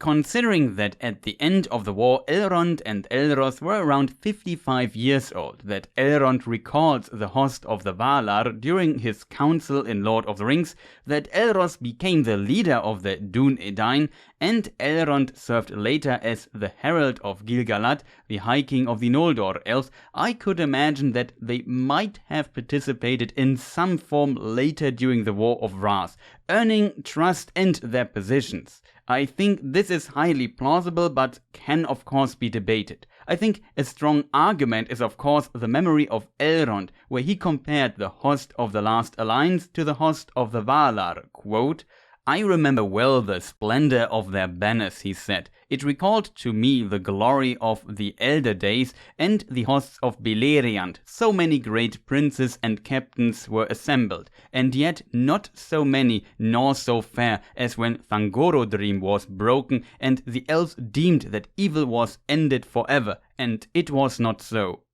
That quote has some details of the events during the War of Wrath that he actively remembers, including the numbers and fairness of the princes when Thangorodrim was broken, potentially including the mentioned Ingviel or Ingvion, son of Ingve, and also Finarfin, Galadriel's father.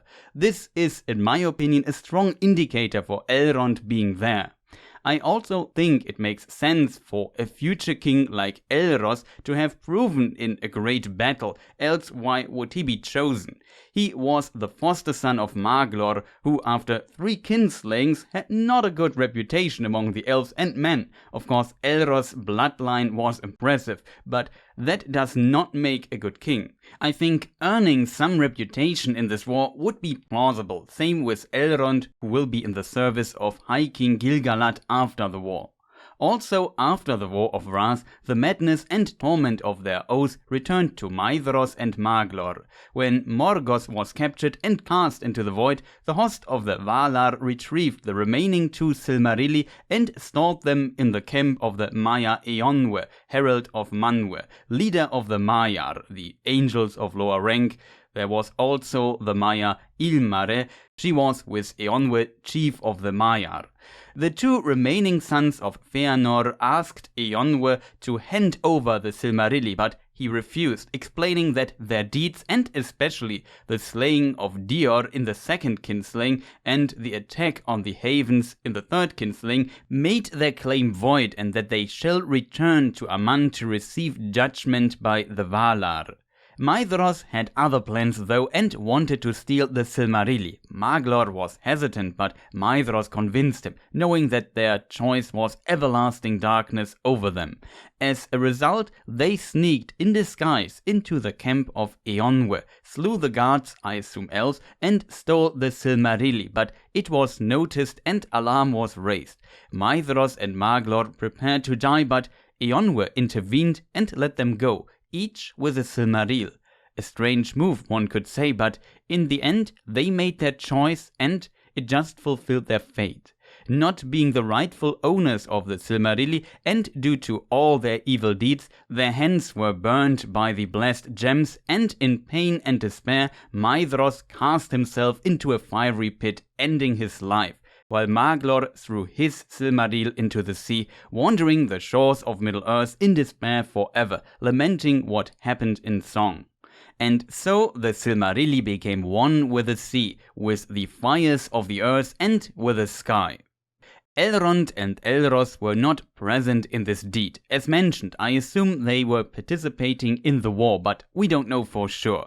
After the War of Ras, they must have had contact with the host of the Valar and the Valar themselves, because they had to decide if they would be counted towards men or elves. Elrond decided to be numbered among the elves, while Elros wanted to be numbered among men. This beautiful illustration of Jenny Dolphin shows the tragedy of these decisions. Elrond would potentially never see his brother again, and even if, the day would come where his brother would die, while Elrond would live on until the end of Arda. Elves and Edain also had decisions to make. The ban of the Noldor was lifted. This is a complicated topic though, and they were forgiven. The Oath of Fëanor found an end. The First Age ended and the Second Age of the Years of the Sun began. The elves should return to Aman, but some decided to stay in Middle-earth. Depending on the version, Galadriel might be an exception to this and got a personal ban from Valinor, but this is a complicated topic not fitting into this video. Ulmo's Maya Osse created an island west of Middle-earth, but still east of Aman, so between both continents. Yavanna, the Valar of Nature, created flora and fauna on it, and other powers worked on this island too, and it was offered to the Edain as a place to dwell in peace. Those Edain who went to this island called Elena, which became the kingdom of Númenor, got a longer lifespan as gift too, and were now known as the Dúnedain, the men of the west. Edain means something like second people to be precise, because the elves, the Eldar, were the firstborn, but it's often translated with men. If I talk about Númenor, I will most likely call them Númenorians, and later, after the fall of Númenor, we turn to the term Dúnedain, but Númenorians are Dúnedain. It's, in my opinion, not clear when what term was established and used. We can read, "At the feet of the mountains were built the tombs of the kings, and hard by upon a hill was Armenelos, fairest of cities. And there stood the tower and the citadel that was raised by Elros, son of Eärendil, whom the Valar appointed to be the first king of the Dúnedain."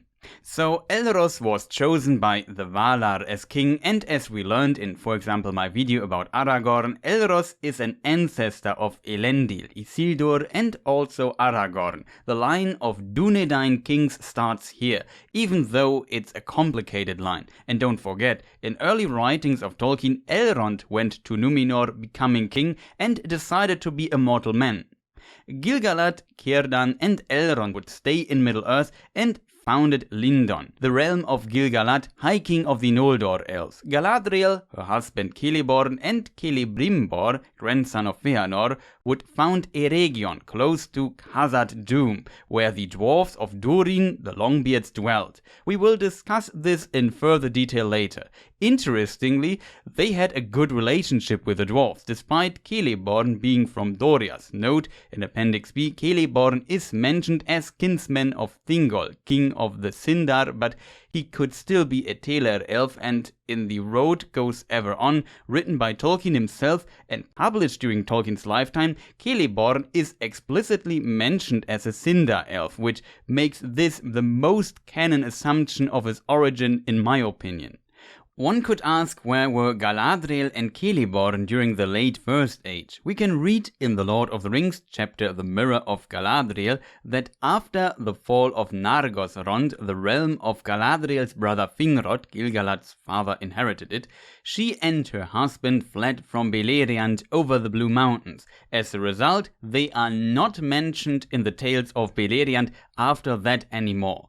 When it comes to founding Eregion, according to peoples of Middle-earth, in the Second Age, the elves of Harlindon were mainly Sindarin, and the region was a fief under the rule of Celeborn. So it seems first they were in Lindon with Gil-galad, ruling a fief, and then later they left and Eregion was founded Second Age 750.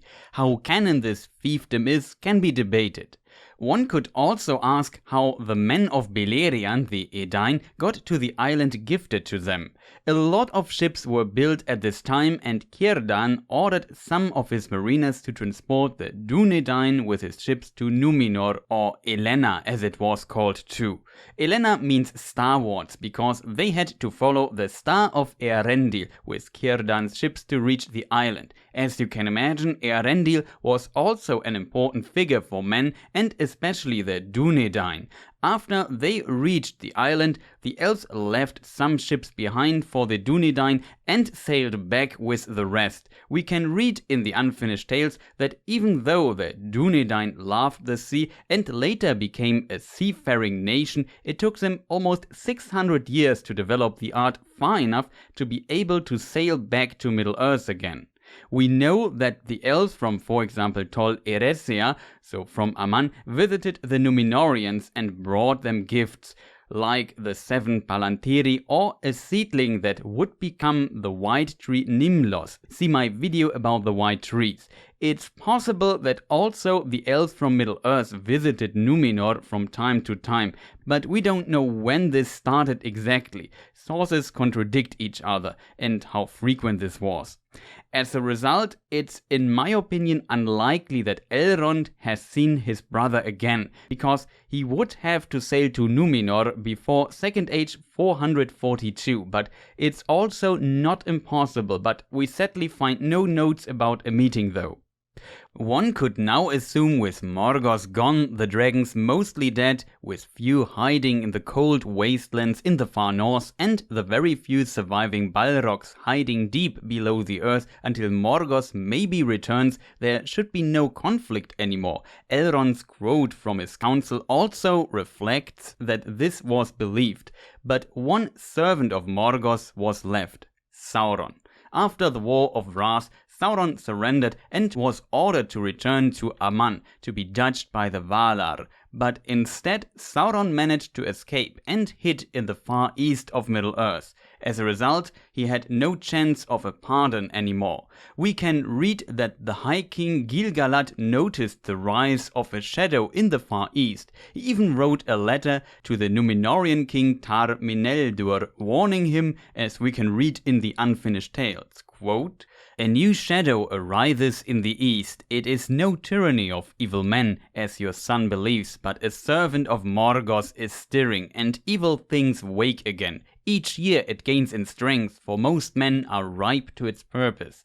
Not far off is the day, I judge, when it will become too great for the Eldar unaided to withstand." This shows the foresight of Gil-galad without having access to a Palantir, which were all still in Númenor and or Aman. In addition, one can speculate that it also shows the foresight of his close advisors, Círdan and Elrond, both of them known for the ability of foresight. As we learned, multiple of Elrond's ancestors were also able to predict the future. Think of Huor's last words to Turgon, or Idril, who arranged in secret that an escape tunnel was built. In the case of Idril, she did not only sense the danger for Gondolin, she also became active and made a smart decision that would secure the survival of her family and many other people from Gondolin. These two examples also show different nuances of foresight. In case of Huor, we have a prophecy that became true. Círdan had a vision of Eärendil's ship Vingilot in the future. Those might be more supernatural. If Idril had a vision or not, we don't know, but in her case, she could have predicted that Gondolin will sooner or later be attacked by Morgoth and won't last forever, and prepared for this scenario, which in my opinion seems less supernatural and shows foresight as a part of wisdom. It must also be noted that the ability of foresight does not mean that you know what will happen next from the present to eternity and in all situations. That would slightly go more into the direction of omniscience. Also, characters are not limited to one of those aspects. Círdan was also very wise and made wise decisions, like later giving Gandalf his elven ring of power Narya. However, according to Appendix B, Sauron already started to become the new evil in the world around 2nd Age 500, and the mentioned letter was written much later, around 250 to 300 years. Still, during this time the elves had peace, while Sauron established himself and then took Mordor as his realm. In Appendix B, we can read that this happens around 2nd Age 1000, and that one of the motivations to become more active was him noticing the rise of power in Númenor. In the meantime, Eregion was founded around 2nd Age 750, as mentioned, so there was maybe also him seeing that the elves established more realms. It should be noted that there were also Nandor in Lothlórien. It's not clear when the Sindar Amdir became their king, long before Galadriel and Celeborn lived there, but for sure it put pressure on Sauron's plans at some point. If Amdir is canon can be debated, we discuss this later a bit. But what happened, for example, to all those men who fought on Morgoth's side? Think of those related to Ulfang. A lot of them were for sure slain during the war, but some also escaped. We find an interesting quote. In the great battle when at least Morgoth was overthrown and Thangorodrim was broken, the Edain alone of the kindreds of men fought for the Valar, whereas many others fought for Morgoth. And after the victory of the Lords of the West, those of the evil men who were not destroyed fled back into the east, where many of their race were still wandering in the unharvested lands, wild and lawless, refusing alike the summons of the Valar and of Morgoth. And the evil men came among them and cast over them a shadow of fear, and they took them for kings. So these men might have had an influence of those who remained in, for example, Eriador. I assume this might be the origin of some of the men who will later develop the tradition of working for Sauron, for example the so-called hillmen. This also might have led to further conflicts within the early Second Age. Sadly, we only knew very few details about this time. Elrond was still relatively young. One could even ask why Gil-galad put so much trust in him. I have no doubt that Elrond has proven himself over time, but it must also be considered that the early Second Age was quite peaceful, and elves and men, maybe the dwarves too, focused on rebuilding and re-establishing what they have lost in Beleriand during the First Age. So there were for sure ways to prove yourself to the king as advisor and herald.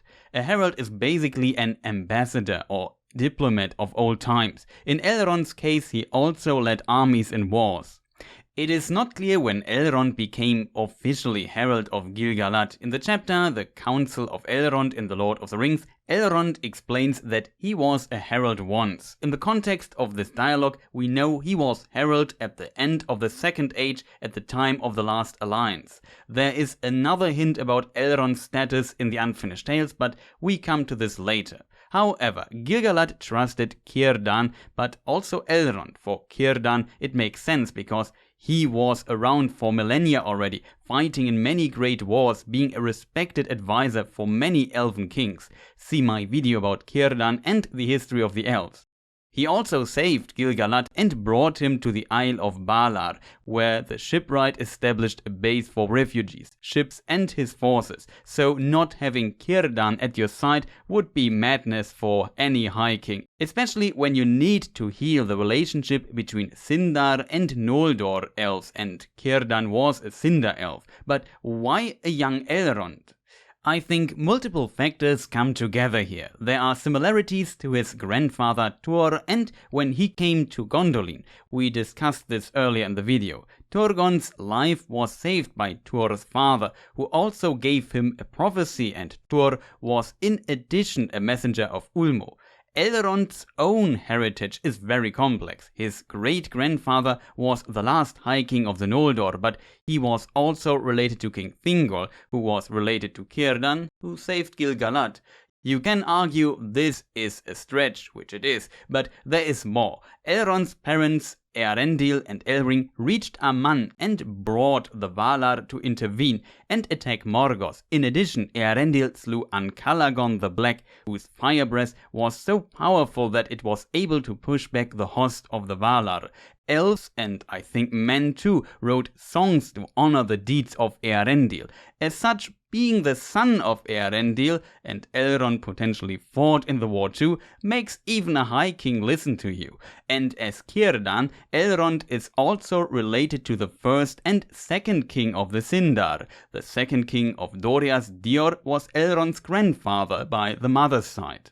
This part here is really difficult to unfold in all its details without the lore from the beginning of the video.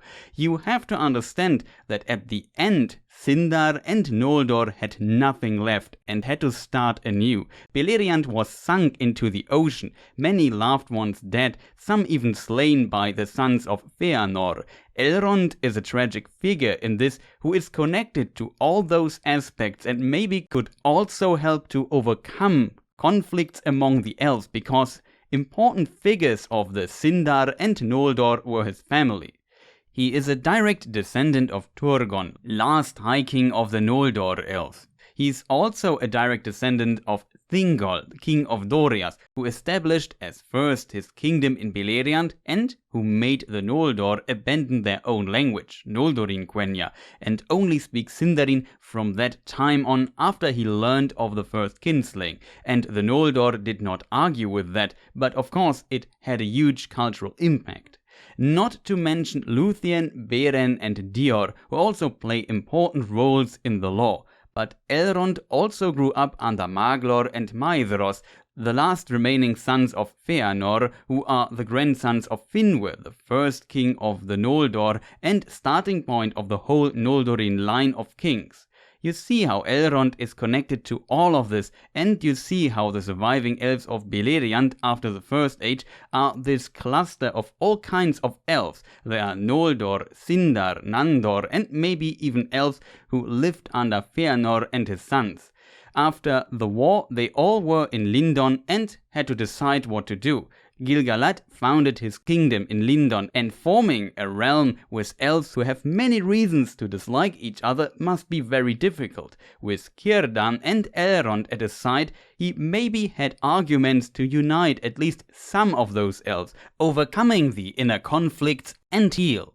An interesting example on top of this was also Galadriel from the royal house of the Noldor, while her mother was a Telar elf and the niece of Thingol, but also Galadriel's husband Celeborn, who was a Sindar himself, according to The Road Goes Ever On, as hinted a few minutes ago. Gil-galad also maybe gave them a fief in Harlindon, as mentioned. Still, some elves did not want to live under a king of the Noldor, and some wanted to establish their own realms. As mentioned, Galadriel and Celeborn left and founded Eregion together with Celebrimbor, grandson of Fëanor, but also some lords of the Sindar moved further into the land. Depending on what you see as canon, Thranduil, or in another version Orofer, left and founded his own realm, but also the Sindar elf Amdir established his realm in LotR, ruling over the Nandor elves living there. We talked about him a moment ago. For Amdir, if we consider him canon, we don't know when exactly, but 2nd Age 1700 he was already king of LotR, and in my opinion it's plausible that he left early with the Sindar that probably did not want to live under a Noldor king. Quote from Appendix B of The Lord of the Rings: "But before the building of the Barad-dûr, many of the Sindar passed eastward, and some established realms in the forests far away, where their people were mostly Sylvan elves. Thranduil, king in the north of Greenwood the Great, was one of these." As you see here, Orofer is not mentioned, because he only appears in the unfinished tales. Same with the Sindar king Amdir, who ruled over LotR. With those elves leaving Lindon, one could assume the conflict potential diminished a bit. Still, Elrond could probably prove himself as diplomat here, trying to unite the elves remaining in Lindon and maybe keep good relationships to the new realms. In the Council of Elrond, he seems to remember the times when all the forests were still one gigantic forest, which was early Second Age, and that one could meet Tom Bombadil in them, so it seems plausible that he travelled around and not just stayed in Lindon all the time. Beyond that, Gil-galad knew there was trouble in the Far East. Remember the letter he wrote to Numenor, hinting at Sauron being active there. The Noldor king and his advisors probably knew that only together they could stand against Sauron, which is why Gil-galad wanted to negotiate some kind of alliance with Numenor. We will see later how smart that move was, a true 10,000 IQ move, especially when you consider that this was somewhere around Second Age 740 to 883. For comparison, Sauron took Mordor as his realm around Second Age 1000, and the conflict where Numenor would make the difference was around Second Age 1700, so almost 1000 years later. This would also be an interesting point in history for the Amazon show, by the way. I said that the time was relatively peaceful, but Numenor also started making moves in Middle-earth and established settlements, depending on what sources you consult. They destroyed a lot of the woods west of the Misty Mountains, which ultimately led to them not being one forest anymore, as mentioned above. Maybe even Fangorn was once connected to a giant forest from Duneland up to the Shire. As said, Elrond mentioned traveling those woods during his council in The Lord of the Rings when he talked about Tom Bombadil. Quote, "The Barrow-wights we know by many names, and of the old forest many tales have been told. All that now remains is but an outlier of its northern march. Time was when a squirrel could go from tree to tree from what is now the Shire to Duneland, west of Isengard. In those lands I journeyed once, and many things wild and strange I knew." The elves and, for example, Elrond for sure also noticed how Numenor reduced the forests further and further, which might have caused conflict with the elves too. See my video about the White Tree of Gondor and why elves have a deep connection to trees. Some clans maybe more than others though. In addition, the Numenorians also met other men in Middle-earth, but they spoke a different language, and those were not happy that these new men from the west devastated their forests. As a result, the Numenorians started driving them out of this region. What they did not know, those men were also related to the Edain through the house of Harles, which spoke a different language. I made a video about Harles and the Haladin if you're interested. Some of those men escaping from the shadow in the Far East during the First Age settled in Eriador on their way to Beleriand and lived there in peace until the Numenorians came. And so some of them became bitter foes of the Dúnedain. Some of those driven out men fled east and became the Dunelandings, foes of the Dúnedain and later Rohan during the Third Age. Others north and became the Brelanders, who also don't treat Strider and the Dúnedain Rangers well. Now that I think of it, I can see what the origin of this might be.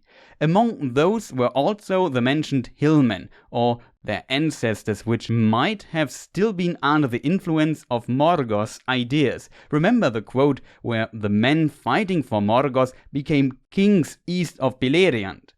You can see conflict potential here. If they were hostile towards the Numenorians too, I can see how this conflict probably escalated. But what they did not know, except for some of the hillmen, all of them were Edain and related. And maybe because the house of Harles was always a bit isolated and ceased to exist, they did not know the language. As a result, they did not see each other as kin. In a way, this conflict from the early Second Age was a kinslaying of men. This time not for a Silmaril, but over timber for Numenorian ships and settlements like Lond Dayar, or known as Vinyalonde, though it can be debated if they are identical. So in it one can theorize, was maybe an additional conflict hidden that was based on an old evil from long ago, Morgoth, and for example the betrayal of Ulfang and his tribe, that maybe brought another ingredient to it, spicing things up. The Númenóreans did not see the possibility of those people being their kin, and saw them as evil men instead. In my opinion, this conflict is very sad and based on the fear of people that seem different. It was not tried to understand each other, and this led to death and despair, and a conflict that would survive the ages. It must also be noted for the chronology that the dates are a bit messed up here in the sources about this time. Some accounts from the unfinished tales are contradicting, so I tried to puzzle things together a bit. The elves for sure noticed this conflict between these different peoples of men too. What they thought about it, we don't know. Of course, a reason for the Númenóreans to create settlements in Middle-earth was the letter Gil-galad wrote to the king of Númenor. He wished Númenor at certain important strategic points. According to the unfinished tales, Aldarion, the son of the mentioned king Meneldur, visited Lindon, and Círdan taught him more about shipbuilding. The journeys of the sun to Middle-earth were quite important. Though the first Númenórean ship reached Middle-earth's Second Age 600 under Captain Viantor, Aldarion's grandfather by his mother's side. Viantor also learned from Círdan, and this probably created the foundation for Númenor becoming a seafaring nation, though there was maybe also some fluctuation. In a way, Gil-galad had to sacrifice a few things for this alliance: the forests, the men living in the forests, and the resulting conflicts out of this still continuing millennia later. One could ask if this was worth it. We will find out soon. Of course, when those high guests from Númenor visited Lindon, Elrond was there too. Elrond's father was a great mariner himself, and also his grandfather Tuor was fascinated by the sea too. We sadly don't know if Elrond also had a connection to the sea and shipbuilding. He probably lived for millennia in a harbor city. And with the rise of a shadow or a servant of Morgoth, as Gil-galad wrote in his letter, one might expect a sign or message from Aman. We know that Sauron established himself in Mordor, Second Age 1000, and begins to build Barad-dûr. Some centuries later, Second Age 1200, according to Appendix B, an ambassador from the West Continent came to Lindon. And who this is, we will discuss in the next part. Thank you for watching, and don't miss the next part, where we will have a deep dive into the Second Age. That was the first part of this gigantic project, and we haven't even reached the best parts yet. But don't worry, I have still around 4 hours of material left. For people wondering, I have the script almost completed and it's around 90 pages long by now.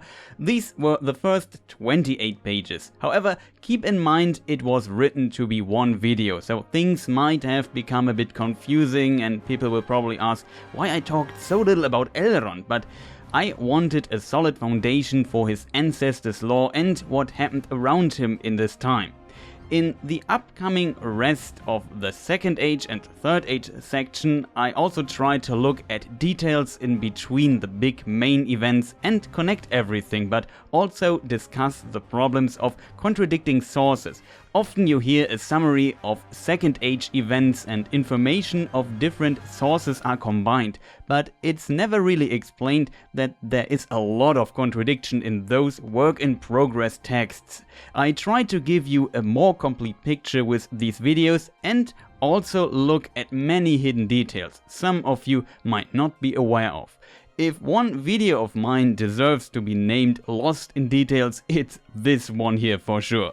I still don't know how it got so long. It was planned to be like 60 or 90 minutes, but it became this monster of a video. The longest and most detailed video I have ever done. I try to release the next part as soon as possible and maybe an unlisted all-in-one version when it's done. The release of the Nature of Middle-earth book will for sure delay things a bit, but I'm also very curious what we find in this book. Also, sorry for not posting in such a long time, but see this as months worth of smaller lore videos just in one. Shoutouts again to the artists, my supporters, especially people continuing to watch my videos even when I didn't post anything for a while, and if you are still watching after 2 hours and don't want to miss the next parts, which you don't, please feel free to hit the subscribe button and the annoying bell. I would also appreciate feedback, especially in the comments, but also on Discord, Twitter, etc. A like if you enjoyed it, and please recommend me further. All support is much appreciated. So what is next on this channel beyond the next parts of this video? I will look into the new Nature of Middle-earth book in a video. Depending on when I release this video, there will be a YouTube livestream about it, or it already aired. There will be a small announcement regarding game-related content on my channel. I want to record new podcast episodes of my Of Games and Rings podcast. I have already some interesting guests for it, and I will also stream some games on my Twitch channel as always. Later this month will also be Hobbit Day and maybe another Lord of the Rings related project. It will be a very busy month with a lot of content, mostly Tolkien related. The Lord of the Rings book analysis and film differences series will also be continued. This video was originally planned to be the next episode, but now it's one of the Who Is character study videos. Again, thank you for watching, stay safe and healthy, and goodbye.